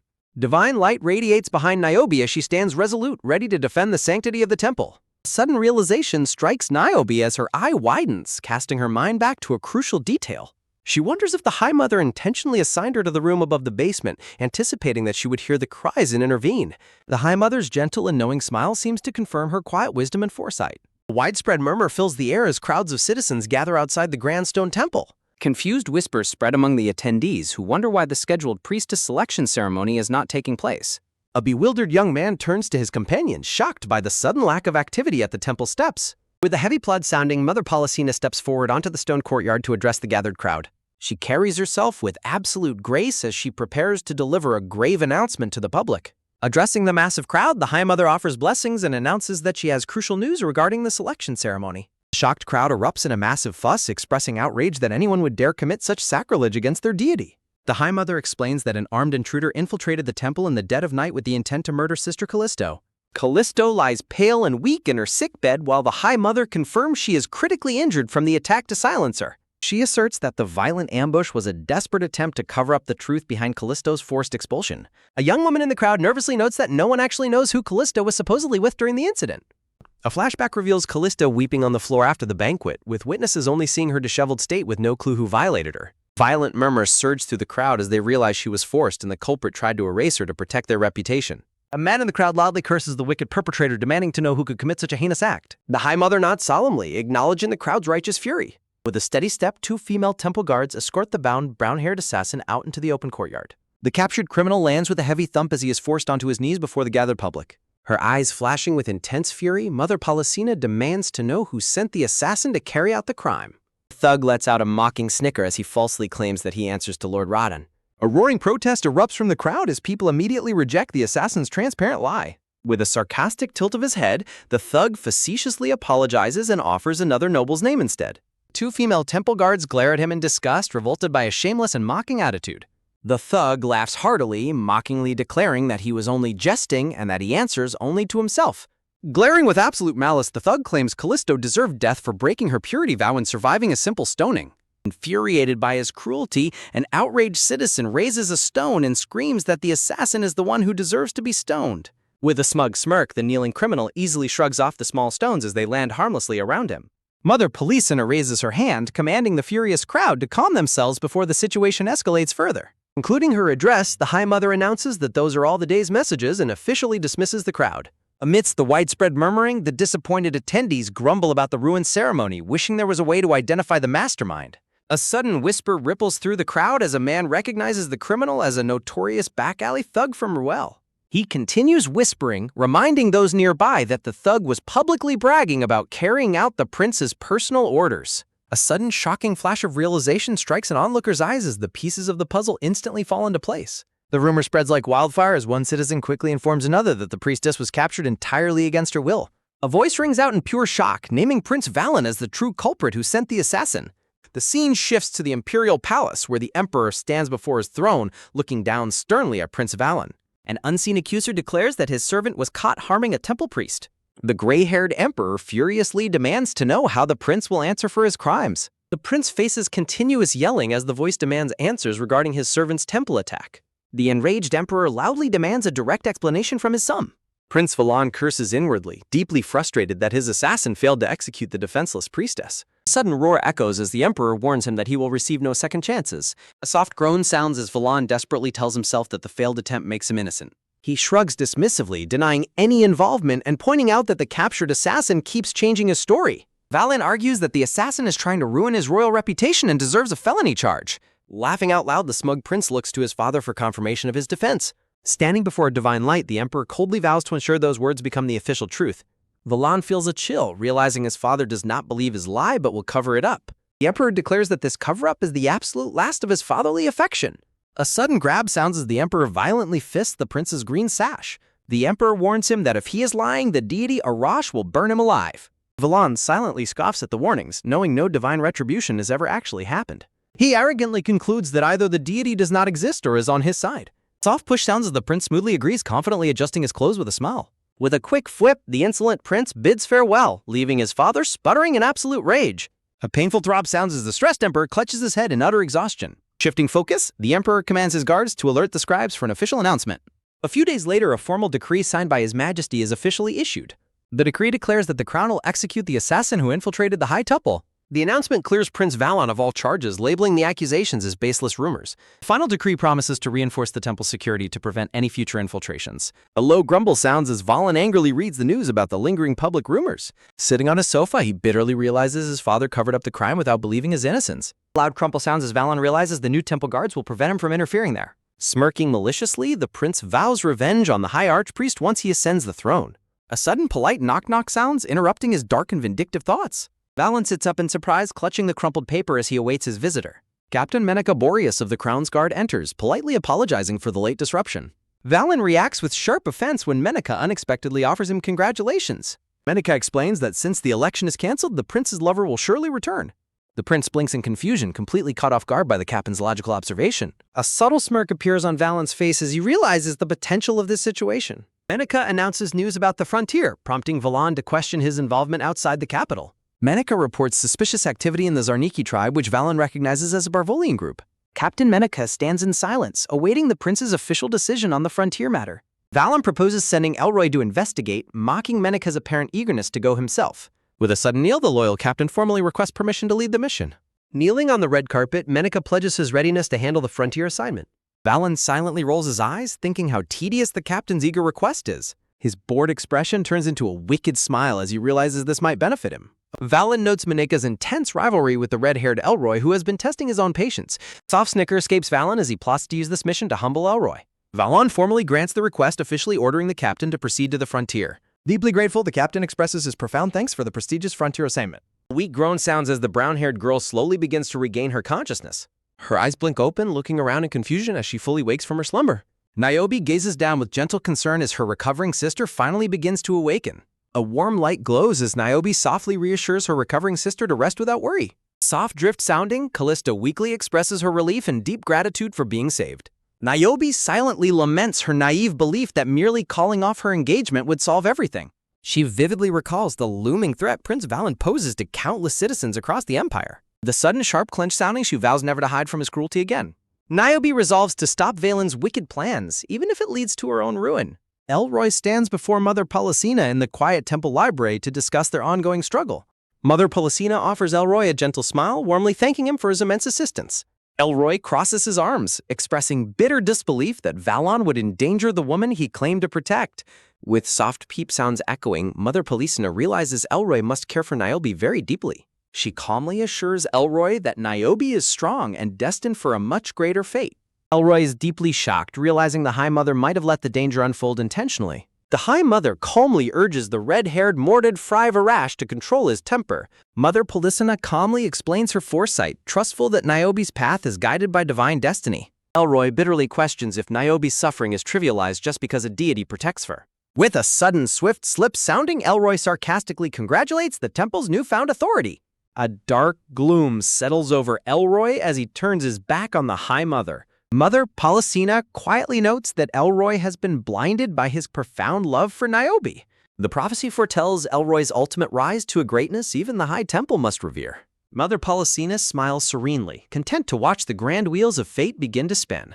Outside, Niobe decides to visit her family estate one last time before departing on her mission. She bitterly realizes that neither the palace, the Rewound estate, nor the temple are safe. A shadow falls as Niobe is suddenly startled by an unexpected figure blocking her path. The red-haired Elroy stands before her, a radiant and gentle smile gracing his face. Niobe looks at him with hesitation, questioning why he has been waiting for her. With a heavy plod sounding, Elroy asserts that the deity shouldn't keep her all to himself. A soft smooch sounding, Elroy kisses her hand and playfully admits he might start believing. Niobe stares at him in disbelief, internally noting that he truly never gives up. She struggles to keep her emotional guard up when faced with his overwhelming warmth. Elroy warns that openly opposing Valen alongside him means walking directly toward their deaths. She wonders why he speaks of death so easily, desperate to keep him alive. Sudden realization strikes Niobe that Elroy does not care about his own survival. With a sharp shing sounding, Niobe draws her dagger, declaring she has no other choice. With a sudden jump sounding, Elroy panics and desperately demands to know her intentions. Elroy pleads with her to lower the dagger so they can talk things through. With a sudden clench sounding, Niobe demands why she should, reminding him of her warnings. Niobe accuses him of ignoring her while Elroy desperately stammers a heartfelt apology. Niobe silently notes that her desperate bluff is working far better than she anticipated. With a sudden whip sounding, Niobe moves the dagger with shocking dangerous speed. Elroy screams out in sheer panic, desperately begging Niobe to stop her reckless action. I'm not able to repeat that phrase back to you. If you're feeling this way, please reach out for support. You can connect with people who want to help by calling or texting 988 anytime. There's hope for things to get better. With a soft slip sounding, Niobe lowers the bloody blade, hoping this self-inflicted wound will teach him a lesson. A sudden gasp sounding, she holds her breath as she faces his horrified reaction. Tears streaming down his face, Elroy looks at her in absolute heartbreak, asking why she would do this. Niobe coldly repeats her hatred for him as blood continues to trickle down her neck. The two stand in tense silence within the vast courtyard as the gravity of her action settles. His voice cracking with immense sorrow, Elroy desperately pleads with her to stop hurting herself. Looking down, Niobe softly commands him to turn around and finally leave her alone. Weeping bitterly, Elroy begs to at least be allowed to tend to her bleeding neck before he departs. With a sudden sharp halt sounding, Niobe freezes in place, her eyes wide with alarm. Elroy kneels before Niobe on the stone stairs, gently lifting her face to tend to her. With a soft rubbing sound, Elroy applies a royal healing balm to her neck wound. Elroy confidently reflects that his aunt's homemade balm will fully heal Niobe's cut by tomorrow. An ominous voice labels her the Witch of Sevilla amidst a blood-red mist. Elroy reflects on how his aunt was unfairly labeled as an evil spirit by prejudiced locals. Elroy cherishes Niobe for being the only person to see him without prejudice. A bright memory flashes of young Niobe looking up with pure, wide-eyed wonder. With a soft slip sounding, Elroy's hand falls away as he laments his failed persistence. Elroy watches Niobe depart, silently resolving that he cannot bear to watch her destroy herself. Elroy looks on with deep sorrow, wishing only for Niobe to remain whole and safe. The scene shifts to the grand throne room where a nobleman stands before the emperor. A soft hum sounding, the emperor listens thoughtfully, carefully weighing the nobleman's words. The emperor considers Prince Valen unqualified, viewing the wise Niobe as the ideal royal bride. The emperor warns that rushing the wedding would worsen Niobe's unstable mental state. Niobe's father insists that living in the palace will correct her behavior. A thoughtful hum sounding, the emperor reluctantly concedes to the persistent father's logic. The conniving nobleman suggests that Niobe will surely obey her new husband and the crown. Greedy lord smiles in triumph, pleased with how his manipulative plan is unfolding. The emperor mentally scoffs at the lord's desperate ambition to make his daughter queen. With a low bow sounding, the lord eagerly accepts the emperor's condition to interview Niobe. With a wicked grin sounding, the lord celebrates that his royal wedding plans are succeeding. Returning home, the commanding lord orders a nervous maid to summon Niobe to him. The hesitant maid trembles, struggling to deliver some unexpected news about the young lady. Shifting scene, Niobe meets secretly with a surprising guest in a private parlor room. Pedro Miguelin, a notorious brothel keeper, expresses surprise at Niobe's sudden request to meet. Pedro points out that even a naive lady should know his inn is a brothel. Niobe calmly confirms her awareness, revealing her intention to place a specific business order. A sudden jolt sounding, Pedro reacts in utter disbelief while Niobe remains completely unfazed. Niobe silently notes that rumors of her visiting a brothel would scandalize the empire. Maintaining her graceful composure, she prepares to negotiate with the stunned brothel keeper. Pedro recovers his composure, mentioning there are other matters they need to discuss first. Niobe leans forward with confidence, ready to introduce her secret terms to him. Pedro breaks into a nervous sweat, shocked that Niobe knows about his secret contract. Pedro reasons that the arrogant Prince Valen would never share business secrets with any woman. Niobe warns him to cancel the deal, leaving the confused broker demanding an explanation. Niobe offers invaluable information, claiming he does not need the prince's financial support. Pedro is deeply intrigued, wondering how this innocent princess obtained such exclusive insider information. Niobe smiles confidently, reminding him that the secret information she holds is truly priceless. The story reveals Martelpulta began as a brothel before expanding into mining and transport. Carriages travel across a green valley, representing the growing scale of Pedro's trading business. Pedro sought Prince Valen's imperial backing to further expand his operations into Rustan. A firm handshake seals their corrupt alliance, promising immense mutual wealth and power. However, the contract was doomed to fail due to unstable land conditions in Aretusa. Pedro desperately tried to hide the massive silver deposits discovered within the local soil. Upon learning the secret, Prince Valen greedily rushed to seize control of the mines. Intimidated by Valen's troops, Pedro failed to negotiate any share of the silver profits. Consequently, Pedro is dragged to the public square and brutally executed for his failure. Niobe recalls his tragic fate but decides to keep her full knowledge hidden for now.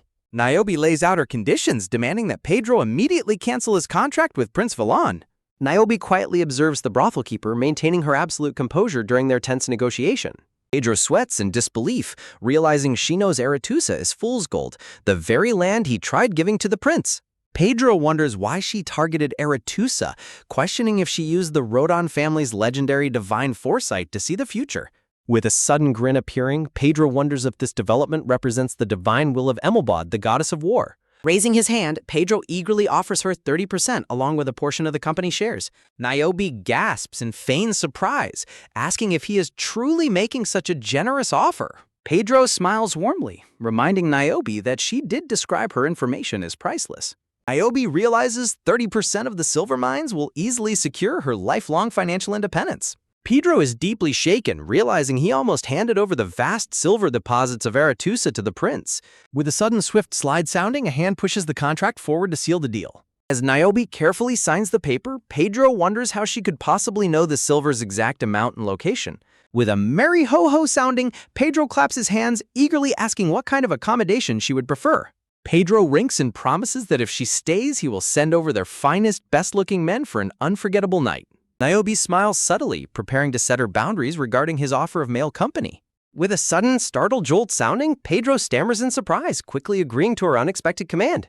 Niobe turns away, calmly asking if he has a preference in men regarding looks, likes, or dislikes. Niobe crosses her arms and firmly requests no red-haired men, immediately recalling Elroy's face. With a gentle nod, Pedro notes some clients consider red-haired individuals low class.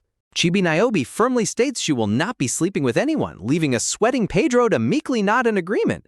Standing firm, Niobe instructs him to spread a discreet rumor about her staying at his brothel. Pedro realizes she is here solely to spread a rumor rather than for pleasure, finding her plan deeply interesting.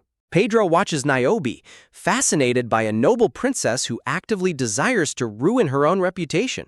Pedro looks at her with newfound respect, politely agreeing to fulfill her requests. The scene shifts to a serene estate bathed in the warm golden glow of a quiet morning. A voice announces they have freshly caught morning eel prepared especially for Miss Helody. A beautifully plated eel dish sits on the dining table alongside sparkling golden utensils.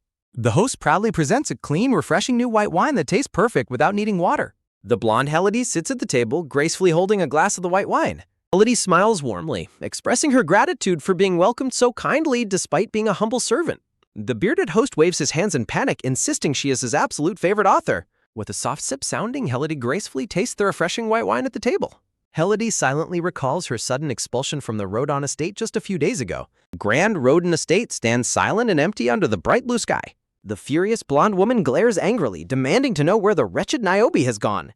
Helody nervously asks how a mere maid like herself would know Lady Rodon's current whereabouts. Trembling with pure rage, the angry woman accuses Helody of encouraging Niobe to leave the estate. Helody looks flabbergasted, reminding the stepmother that she forced Niobe to marry a terrible man like Valen. Helody calmly suggests asking around the public square, leaving the older woman stuttering in confusion. Pointing her finger in a rage, the stepmother screams at Helody to get out for speaking so insolently. Helody bows her head politely, calmly accepting her sudden expulsion from the grand estate. With a sudden click sounding, Helody packs her suitcase while her mistress stands frozen in shock. With a sudden, swift whip sounding, Helody turns her back on the angry mistress and walks away. Helody stands outside in the radiant sunlight, carrying her suitcase toward her new freedom. Helody recalls leaving the estate and being warmly welcomed into the home of one of her avid readers. Helody looks up from her meal, asking the bearded man about the inquiry she made earlier. With a soft slip sounding, the host reaches inside his robes to retrieve the requested papers. Helody smiles brightly, taking the documents from his hand while offering her sincere thanks. The host bids her farewell, telling her to enjoy the food and ask for anything she might need. The sudden click sounding, the bedroom door shuts gently as her kind host departs. Helody examines the papers, relieved that Mr. Ventio knows the rumors but won't spread them himself. Looking out the window, the blonde-haired maid decides it is time to visit her lady. Dressed in a dark cloak and mask, a woman walks down the quiet city stairs. With a sudden swift swing sounding, she opens the door and hears chatter about His Highness. The blue-haired Niobe turns around in surprise as she realizes someone has just entered. With a sudden gentle slip sounding, she embraces her maid, who lets out a weary sigh. Anna anxiously questions Niobe's presence in such an unusual place, while Niobe laughs nervously. Hannah recalls how she prepared herself after Lady Rodon shared her plans before departing. Determined Hannah insists on joining Niobe, declaring she does not care if she gets expelled. With a sudden dramatic swing sounding, Hannah complains about the room's foul smell and stuffy air. With a sudden loud roar sounding, Hannah commands them to keep their distance from her lady. Niobe sits calmly between two shirtless, muscular men who are wrapped in simple white towels. With a sudden blunt nudge sounding, the man protests the strict conditions, but Hannah dismisses him. Hannah asks if anyone misbehaved, but Niobe reassures her that Pedro chose them carefully. With a sudden low snicker sounding, Hannah expresses her deep distrust of Pedro's hidden motives. Niobe defends him, explaining that they thoroughly reviewed the contract to ensure fairness. With a sudden quick slip sounding, Niobe asks about external news as Hannah reveals gathered rumors. But Hannah warns Niobe that the rumors consist mostly of slander regarding her recent behavior. Citizens gossip maliciously, claiming her desire to be a priest is purely due to arrogance. Hannah warns that despite the Duke's best efforts, the rumors will likely reach the palace. Niobe approves, stating she must disappoint the emperor to ensure her marriage is called off. Worried Hannah questions if Niobe will be all right given how severely this affects her reputation. Niobe gently reassures her companion not to worry about her well-being. Niobe reflects that townspeople always crave new gossip and will eventually move on to someone else. Niobe remains confident she can rebuild her reputation later once she secures enough wealth. Niobe's thoughts turn bittersweet as she anxiously wonders what he will think of her actions. The sun shines brightly over the grand white mansion surrounded by fresh green leaves. Elroy sits on the sofa reflecting on how he used poisonous weeds in his treatment. Elroy stares down at his palm, noting that the faint scar is all he has left. The designer suggests placing a long bench with lampstands, which the brown-haired man approves. The designer continues with decor options while the brown-haired man reacts with surprise. With a sudden, smooth turn sounding, the brown-haired man asks the general for his opinion. Distracted, Elroy looks up from his drink and asks what they are talking about. He lets out a weary sigh, noting Elroy has been depressed since giving up on Niobe. With a sudden disgruntled grunt sounding, Elroy remains silent as his companion worries for him. The yellow-clothed designer excitedly praises the incredible layout of the bedroom boudoir. The designer suggests placing a couple's bed in the center of the master bedroom. Elroy stays completely silent, staring off with a heavy and deeply troubled expression. With a sudden surprised "ha" sounding, the brown-haired man turns around in utter bewilderment. Overwhelmed with dark fury, Elroy turns his glowing, menacing gaze toward the startled designer. Terrified, the young designer sweats profusely and nervously begs for his pardon. With an intense, glowing glare, Elroy burns with raw anger at the designer's suggestion. The sudden swift dart sounding, the panicked designer flees as Elroy flares in silent rage. With a sudden, stressed gah sounding, the brown-haired man clutches his head in absolute frustration. The man demands cooperation, but Elroy coldly tells him to leave if he is not drinking. The brown-haired man dejectedly slumps on the sofa while Elroy continues to drink in silence. Elroy bitterly realizes he has no use for a couple's bed if Niobe is not there. Staring blankly at his drink, Elroy is consumed by a deep sense of sadness and longing. Elroy recalls Niobe pointing a dagger, wondering if there is another reason for her hostility. With a sudden angry clench sounding, Elroy clenches his fist, blaming his persistent haunting dreams. Elroy recalls the bittersweet dream where a tearful, pitiful Niobe holds him tightly in her arms. Niobe gently embraces a wounded child, seeking to comfort her amidst a sparkling, warm light.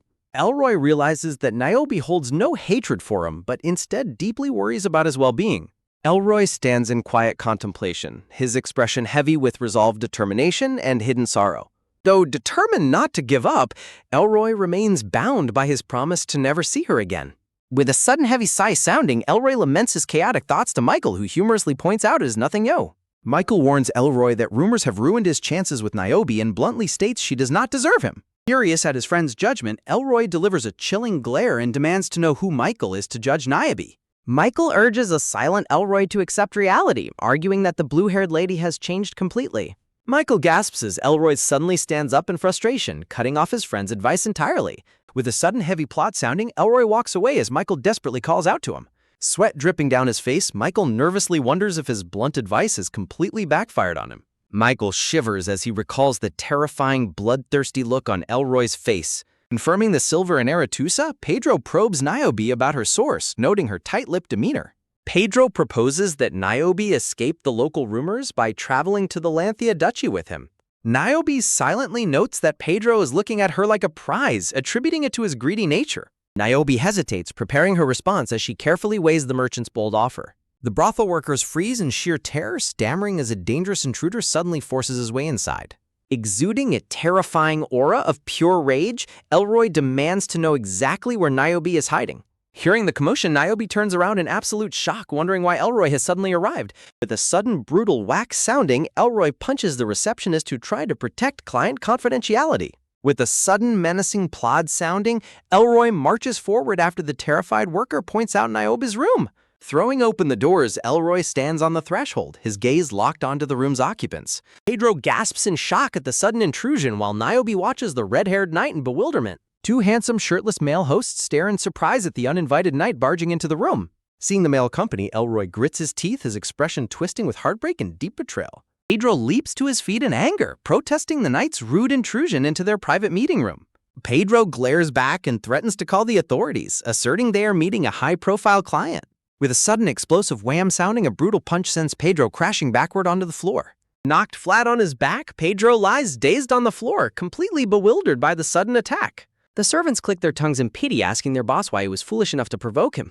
The brothel workers quickly realize the terrifying intruder is none other than the legendary Sir Redford. Darting past the stunned hosts, Elroy closes the distance between himself and the blue-haired lady. Niobe tries to slip past Elroy quietly, ignoring his presence as tension thickens in the room. Niobe coldly questions his interference, reminding him of their agreement to never see each other again. Gritting his teeth in deep frustration, Elroy asks Niobe if she has completely lost her mind. Clutching his chest, Elroy desperately demands to know why she would ever visit a shameful brothel. Struck by his raw desperation, Niobe suddenly halts her steps, her expression filled with inner conflict. Releasing a heavy sigh, Niobe defiantly questions why she's not allowed to visit such establishments. Glancing at the bed, Niobe laments her failures and asks if wanting male comfort is so wrong. Elroy insists she should not have done this, prompting Niobe to argue he has no right to judge. Stunned by her bitter words, Elroy stammers, completely shocked by her bold and provocative accusation. Niobe reflects that while most men grow bored after intimacy, Elroy is a rare, steadfast exception. Niobe wonders if Elroy would lose interest in her if she behaved in a cheap, hedonistic manner. Reaching out to touch his chest, Niobe reasons that showing him a scandalous side might drive him away. Looking directly at him, Niobe boldly asks Elroy if he is willing to offer her comfort instead. With a sudden, firm grab sounding, Elroy grips her waist, taking her completely by surprise. With a sudden soft flump sounding, Niobe falls backward onto the bed, her eyes wide with shock. Blushing intensely and sighing softly, Elroy finally confesses his deep and undeniable affection for her. Niobe completely freezes as the passionate knight leans in close, her heart racing in sudden panic. Elroy privately laments that he wished to share her bed only after they had truly confessed their love. Elroy pulls Niobe into a sudden kiss, resolving that this is better than her leaving him. Niobe gasps in utter shock, her blue eye widening as the unexpected kiss catches her off guard. With a sudden soft smooch sounding, they share a deep, passionate kiss in the quiet room. Elroy confidently boasts that he is far better than any incompetent men the brothel could offer. Niobe stares at him in sheer disbelief, realizing her attempt to provoke him has backfired completely. With a sudden loud wham sounding, Pedro bursts into the room with his staff, checking on Niobe. The room falls dead silent as Pedro freezes, witnessing Elroy intimately pinning Niobe over a table. Pedro stands completely shocked, sensing a charged, non-hostile energy between the knight and the blue-haired princess. Elroy glares with murderous intent, deeply insulted by the blonde merchant's sudden intrusion. With a sudden sharp shing sounding, Elroy draws his sword as a sweating Pedro begs to explain.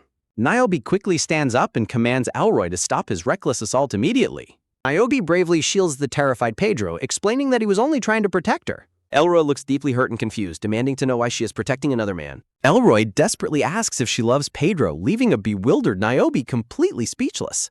Elroy wonders what Pedro has that he lacks, while Niobe realizes this misunderstanding perfectly serves her. Terrified Pedro frantically begs Niobe to tell the truth to save his life. Niobe coldly tells Elroy that a man like him will never understand her reasons. Overwhelmed with emotional agony, Elroy's aura flares as he desperately begs Niobe to stop. With a sudden quiet shing sounding, Elroy reluctantly sheaths his sword. With a sudden swift turn, Elroy turns his back on Niobe in defeat. With a sudden heavy plod sounding, Elroy walks away under the worried gazes of onlookers. Pedro tentatively calls out to Niobe, who calmly turns to face him. Chibi Pedro tearfully advises Niobe to explain the situation to Elroy during their next meeting. Chibi Niobe casually agrees to his request, seemingly unbothered by the dramatic confrontation. At the royal palace, Valen demands to know what his subordinate just reported. Valen is informed that Niobe went to Lanthea to stay with men at a brothel. Furious that she made a fool of him, Valen vows to have her killed. Nervous subordinate reminds Valen of Niobe's high royal status within the empire. Valen yells in rage, declaring Niobe has no dignity left after visiting prostitutes. Valen anxiously imagines the emperor demanding answers regarding Niobe's scandalous behavior. Valen plots to orchestrate her death by accusing her of defiling her role as a priest. Gritting his teeth, Valen blames Niobe for forcing him to take such convoluted measures. Valen coldly orders his subordinate to get rid of Niobe once and for all. Outside her residence at night, two masked assassins confirm they have found Niobe's location. With a sudden quiet swift sounding, the masked assassins slip through the open window. Niobe lies fast asleep in her bed, completely unaware of the looming danger. With a sudden, quiet shing sounding, an assassin draws his dagger to begin the execution. With a sudden swift slip sounding, a hidden guard grabs the assassin's wrist from behind. With a sudden loud snap sounding, the guard easily disarms and subdues the shocked intruder. Guards quickly tie up the groaning assassins, questioning their foolish attempt. Sitting up, Niobe immediately deduces that the captured intruders were sent by Valen. Niobe realizes Valen is trying to destroy her reputation and life since he cannot possess her. The guards hold the tied-up assassins, asking Niobe for her orders regarding them. Niobe instructs the guards to take the men away and summon Pedro to her. Later, Niobe sits at a table to discuss the assassination attempt with Pedro. Releasing a soft sigh, Niobe expresses her lack of surprise regarding Valen's desperate actions. Pedro looks completely stunned that Valen would actively try to murder his own fiancé. Niobe silently reflects on her past life, where her murder was ordered under similar circumstances. Pedro praises Niobe's clever proposal, expressing his immense gratitude for choosing to partner with him. Niobe beams with a warm, genuine smile, feeling reassured by Pedro's loyalty and support. Niobe asks for updates on her request, prompting the blonde merchant to confirm they found them. Niobe decisively schedules their meeting for the first thing tomorrow morning. Niobe recalls that in her past life, Rukila was not meant to meet Valen for 2 years. Looking at her reflection, Niobe resolves to accelerate her plans and change the timeline. With a sudden, quiet whisper sounding, two citizens gossip about Sir Redford's recent confinement to his room. With a sudden, mocking scoff sounding, a woman speculates that the knight is wasting his time with women. A grand estate stands silent under the glowing full moon, shrouded in the peaceful night sky. With a sudden, weary groan sounding, a dazed, shirtless Elroy lies in bed surrounded by empty bottles. With a sudden, heavy sigh sounding, Elroy regrets not buying the designer's goods to distract himself. Lying alone in his vast bedroom, Elroy laments his empty space and lacks any form of distraction. Niobe contemplates meeting her new contacts while Elroy desperately wishes to escape his overwhelming thoughts of her. With a sudden quiet drift sounding, Elroy's eyes slowly close as he succumbs to heavy exhaustion. With a sudden sharp jolt sounding, Elroy wakes up from a dream that continues to haunt him. Niobe beams beautifully in a white ceremonial dress, holding a bouquet of elegant white flowers. A veiled priestess politely thanks Niobe, addressing her as the Empress to Elroy's growing shock. Standing beside her, Elroy is left utterly bewildered by the priestess's grand address. Elroy rejects the dream as impossible, knowing Niobe's deep hatred for the tyrant Valen. Niobe gently bids Elroy farewell, leaving him behind as she walks toward her future. Elroy watches her go, questioning if his destiny is merely to serve as her personal guard. A happy young child happily presents a beautiful bouquet of white camellias as a gift. Niobe suggests the gift is actually from him, noting children's natural purity. The delicate white camellias bloom beautifully in her gentle hands, symbolizing hope and devotion. Elroy nervously asks if she dislikes the flowers simply because he was the one who gathered them. With a sudden soft rustle sounding, Niobe turns back to face the anxious knight. With a sudden bright beam sounding, Niobe smiles warmly, instantly melting the knight's persistent worries. With a sudden warm flush sounding, Elroy blushes deeply, captivated by her radiant and genuine smile. Elroy desperately demands to know why she continues to push him away despite her kindness.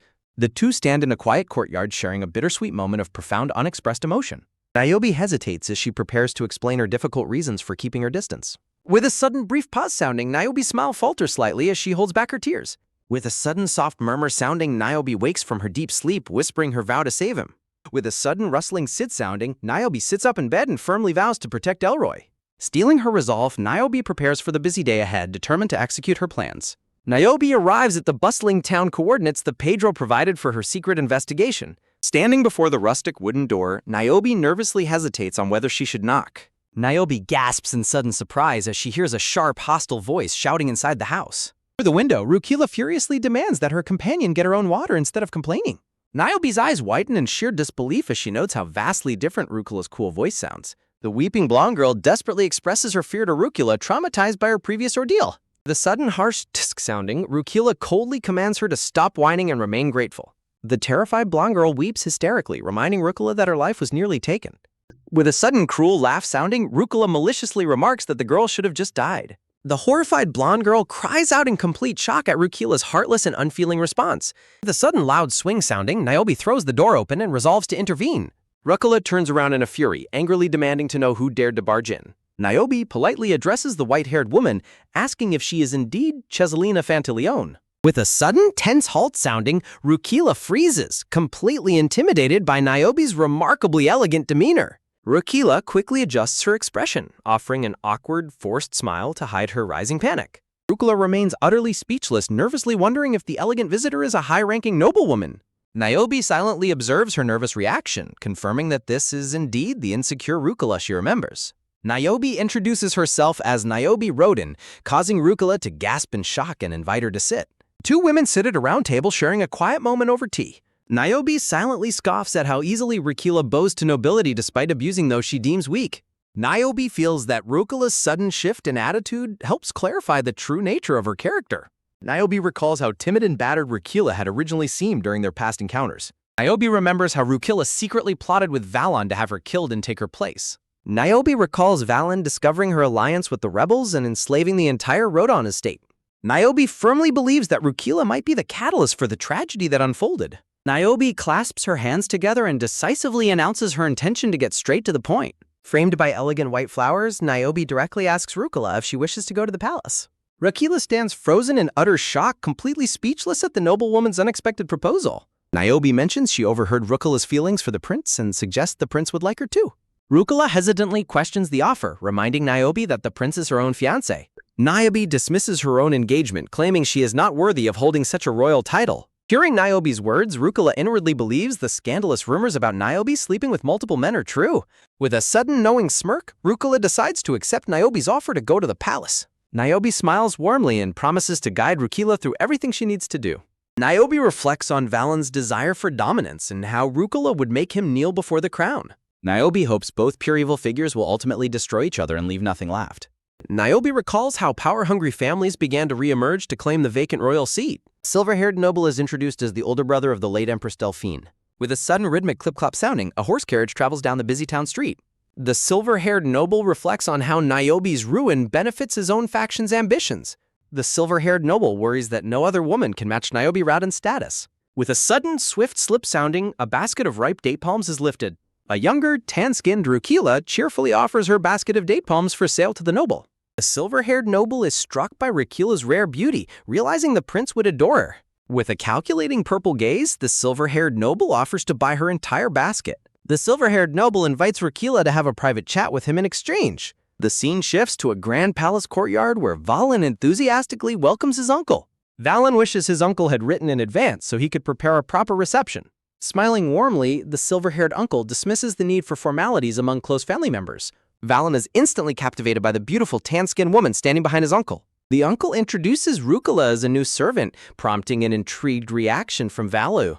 Rukila blushes deeply under Valen's intense and curious gaze, playing her part perfectly. Valon grins, finding Rukila's timid nature a refreshing and intriguing contrast to Niobe. With a sudden, heavy plod sounding, Valen steps forward and suggests giving her a Rustin name. Valen gently caresses her blushing cheek and proposes renaming her Rukila. With a sudden, bright beam sounding, Rukila joyfully accepts the new name from the prince. The uncle reveals Rukila's past as a dancer, while Rukila smirks about Valan's preference. Intrigued by her background, Valan eagerly requests that Rukila perform a dance for them. Rukila gracefully curtsies, eagerly agreeing to perform for the prince's utmost pleasure. With a sudden, dark grin sounding, Rukila smiles maliciously, pleased with her successful deception. Time passes in a quiet blur as day transitions to night over the palace's steppe. Silk clothes lie scattered on the floor next to the royal bed, indicating their intimacy. Rukila lies in bed, thrilled that her plot succeeded in winning Valen's affection so quickly. Rukila dreams of using her influence to eventually rise from dancer to empress. Rukila notes that mentioning Princess Niobe instantly triggers a murderous rage in Valen. Rukila hugs Valen from behind, plotting a dark scheme to erase Niobe from his mind entirely. Lying in bed, Rukila requests to go somewhere, prompting a curious question from Valen.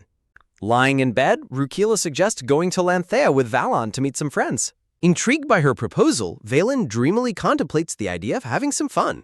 Scattered clothes lay on the floor as Valen eagerly agrees to continue their intimacy. The emperor reacts with sudden, explosive anger upon hearing troubling news from his worried aide. The aide reports the crown prince's scandalous lifestyle of gambling, drinking, and smoking with women. With a sudden, painful pinch sounding, the emperor clutches his neck as his frustration spikes dangerously. Seething with rage, the emperor furiously demands that his aide bring his son immediately. The emperor wearily massages his stiff neck, lamenting how his advanced age is catching up. With a sudden, unsteady wobble sounding, Valen struggles to keep his balance as he walks. Furious emperor stands tall, loudly demanding that Valon explain his unacceptable and reckless behavior. The emperor scolds his son for wasting time instead of keeping Princess Niobe grounded. Valen stands utterly exhausted and heavily fatigued under his father's harsh, unyielding gaze. With a sudden, furious roar sounding, the emperor demands his foolish son explain his behavior.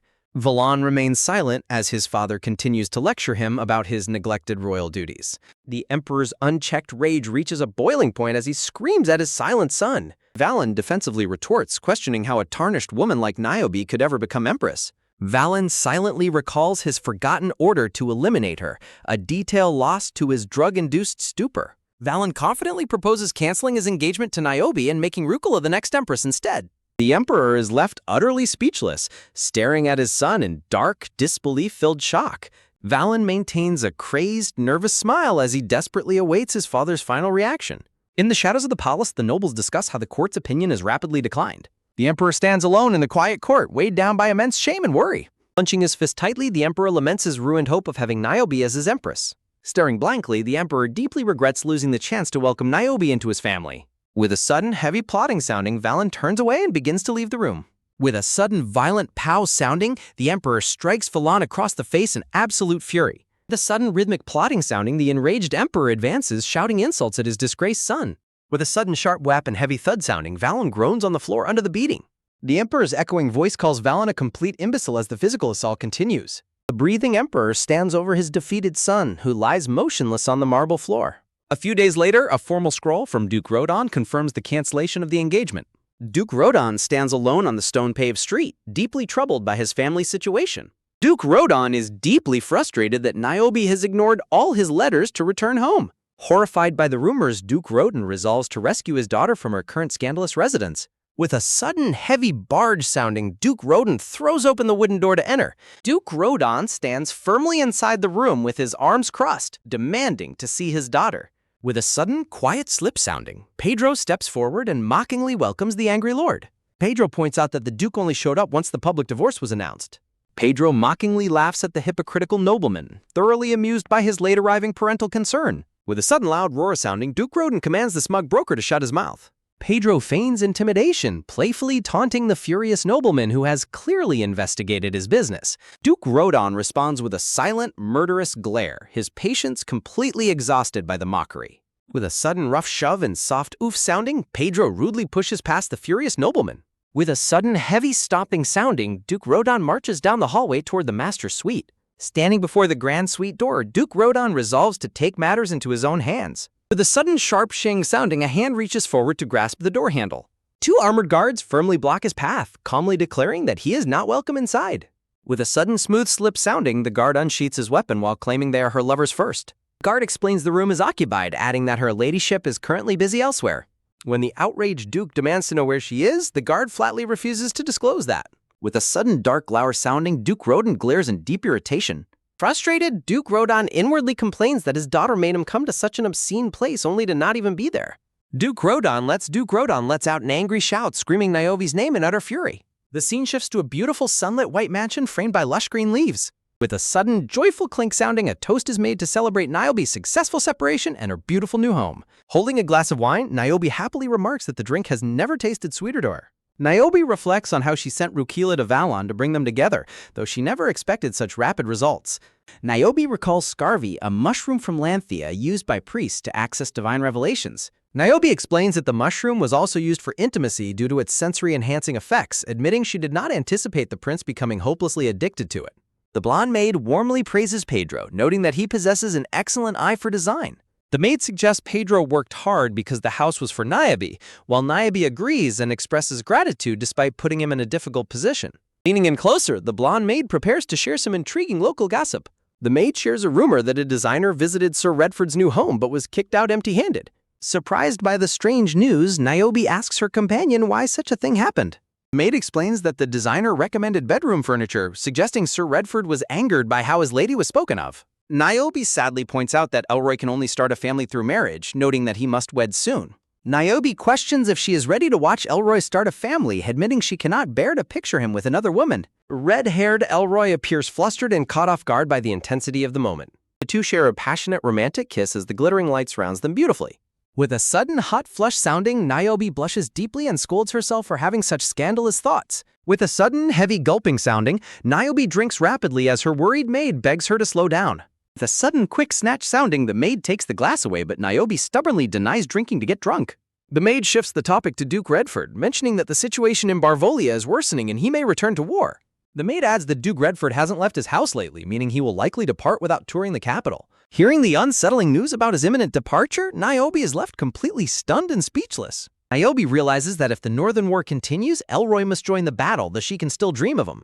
Niobe anxiously wonders if it is truly safe to send Elroy back to a dangerous battlefield of swords and arrows. Framed by delicate white flowers, Niobe is consumed by overwhelming worry for Elroy's safety. The scene shifts to a grand palace courtyard lined with towering ancient-style stone pillars. Red-haired Elroy kneels respectfully inside the grand hall before the blonde-haired crown prince. Crown Prince Valon appears heavily fatigued and exhausted, his glazed eyes showing extreme weariness. Noticing how much the prince has changed, Elroy respectfully asks if something is troubling him. With a sudden, amused sounding, Valon smiles mockingly and cryptically mentions a terrible love and play. Elroy inwardly frowns in silent disapproval, wondering if the prince has already found himself another woman. Elroy recalls how Niobe was easily replaced and cast aside as if she were absolutely nothing. Valon remarks that Elroy had a party but looks bored, leaving a confused Elroy wondering who hosted such an event. With a sudden sharp whip sounding, Valon dismisses the topic and states that Elroy is needed here. With a sudden smooth slip sounding, Valon reaches forward to hand the official imperial scroll to Elroy. Elroy carefully unrolls the parchment, his eyes scanning the contents with a serious expression. With a sudden startled jolt sounding, Elroy gapes at the shocking document and demands to know what it means. Crown Prince Valon merely responds with a smug, knowing smile at Elroy's shock. A blue-haired officer behind Elroy mockingly remarks that the general seems to admire him a great deal. Elroy dismisses the comment, stating that Menica Boreas actually views him as a constant thorn in his eye. Elroy explains that the general's clear preference for him over his own son has caused Menica to harbor a deep grudge. Elroy firmly argues that Captain Boreas is only seeking credit, insisting he can handle Zernecki alone without him. With a sudden weary sigh sounding, Valon reminds him they both fight for the crown and should demonstrate cooperation instead of arguing. Elroy stands in absolute silence, absorbing the Crown Prince's dismissive and unyielding decision. With a sudden sharp ha sounding, Elroy scoffs in bitter disbelief at the forced alliance. Elroy assumes Captain Boreas also requested to go alone, firmly stating his strong disapproval of the arrangement. With a sudden loud roar sounding, Valen reacts in furious disbelief, wondering how Elroy could be so incredibly perceptive. Holding the Imperial Scroll, Elroy notes that Emperor Danilo has yielded to his stubborn son. With a sudden stand sounding, Elroy predicts that Menica will deeply disapprove of the royal decree. With a sudden turn sounding, Elroy warns that this poor decision will carry a heavy cost. Clenching his jaw in absolute rage, the beige-haired Menica curses Elroy for his sheer arrogance. Under the cover of night, Elroy stands quietly in the city streets, lost in deep contemplation. Elroy recalls that Niobe's new location has quickly become the primary gossip of the entire capital. With a sudden wander sounding, Elroy worries that Niobe is living completely unprotected in a dangerous area. With a sudden jolt sounding, Elroy pauses as he faintly hears the sound of someone crying. With a sudden climb sounding, Elroy quietly slips through the open window to investigate the mansion. With a sudden repetitive plot sounding, Elroy cautiously searches through the silent, dimly lit master suite. With a sudden whimper sounding, Niobe tosses fitfully in her sleep upon the grand bed. Staring at her, Elroy is confused to find Niobe sleeping deeply despite his initial panic. With a sudden sounding, Niobe groans as Elroy notices she heavily smells of sweet alcohol. With a sudden flail sounding, Niobe thrashes in her sleep, crying out in immense distress. The sudden grab sounding, Elroy gently catches her hand and calls her name to wake her. With a sudden jump sounding, Niobe bolts upright in bed with a terrified gasp of alarm. Staring blankly at him, Niobe dazedly asks Elroy if she is still lost in a dream. Elroy is left utterly speechless, staring at her with wide, softened eyes of quiet disbelief. The sudden hold sounding, Niobe desperately wraps her arms around Elroy in a tight embrace. Feeling her warm touch, Elroy blushes deeply and anxiously wonders if Niobe is still heavily intoxicated. With a sudden freeze sounding, Niobe stops in sheer panic, wondering if Valen is spying on them. With a sudden push sounding, Niobe frantically shoves Elroy away while stammering a panicked refusal. With a sudden tremble sounding, Niobe realizes she must never be seen with Elroy again. With a sudden reach sounding, Elroy gently stretches his hand out and asks if she is all right. With a sudden gasp sounding, a tearful Niobe frantically begs Elroy not to step any closer. Amidst a sudden sniffle sounding, Niobe tearfully declares that they must have absolutely nothing to do with each other. Believing her to be drunk, Elroy asks Niobe what she could possibly mean by such hurtful words. With a sudden grab sounding, Niobe clutches Elroy's sword as he turns to leave her bedside. With a sudden stare sounding, Niobe gazes intensely at the sheathed weapon held within her hands. Staring in dread, Elroy calls Niobe's name, terrified that she might attempt to harm herself again. With a sudden smooch sounding, Niobe brings the weapon to her lips, tenderly kissing its hilt. With a sudden slip sounding, Niobe gently releases her hold on the sword as it slides away. With a sudden flump sounding, Niobe collapses back onto her pillows, drifting quietly back to sleep. Elroy stands frozen, realizing that her kiss was a sacred custom meant to bless a warrior. The sacred gesture serves as a silent prayer to spare the life of a loved one.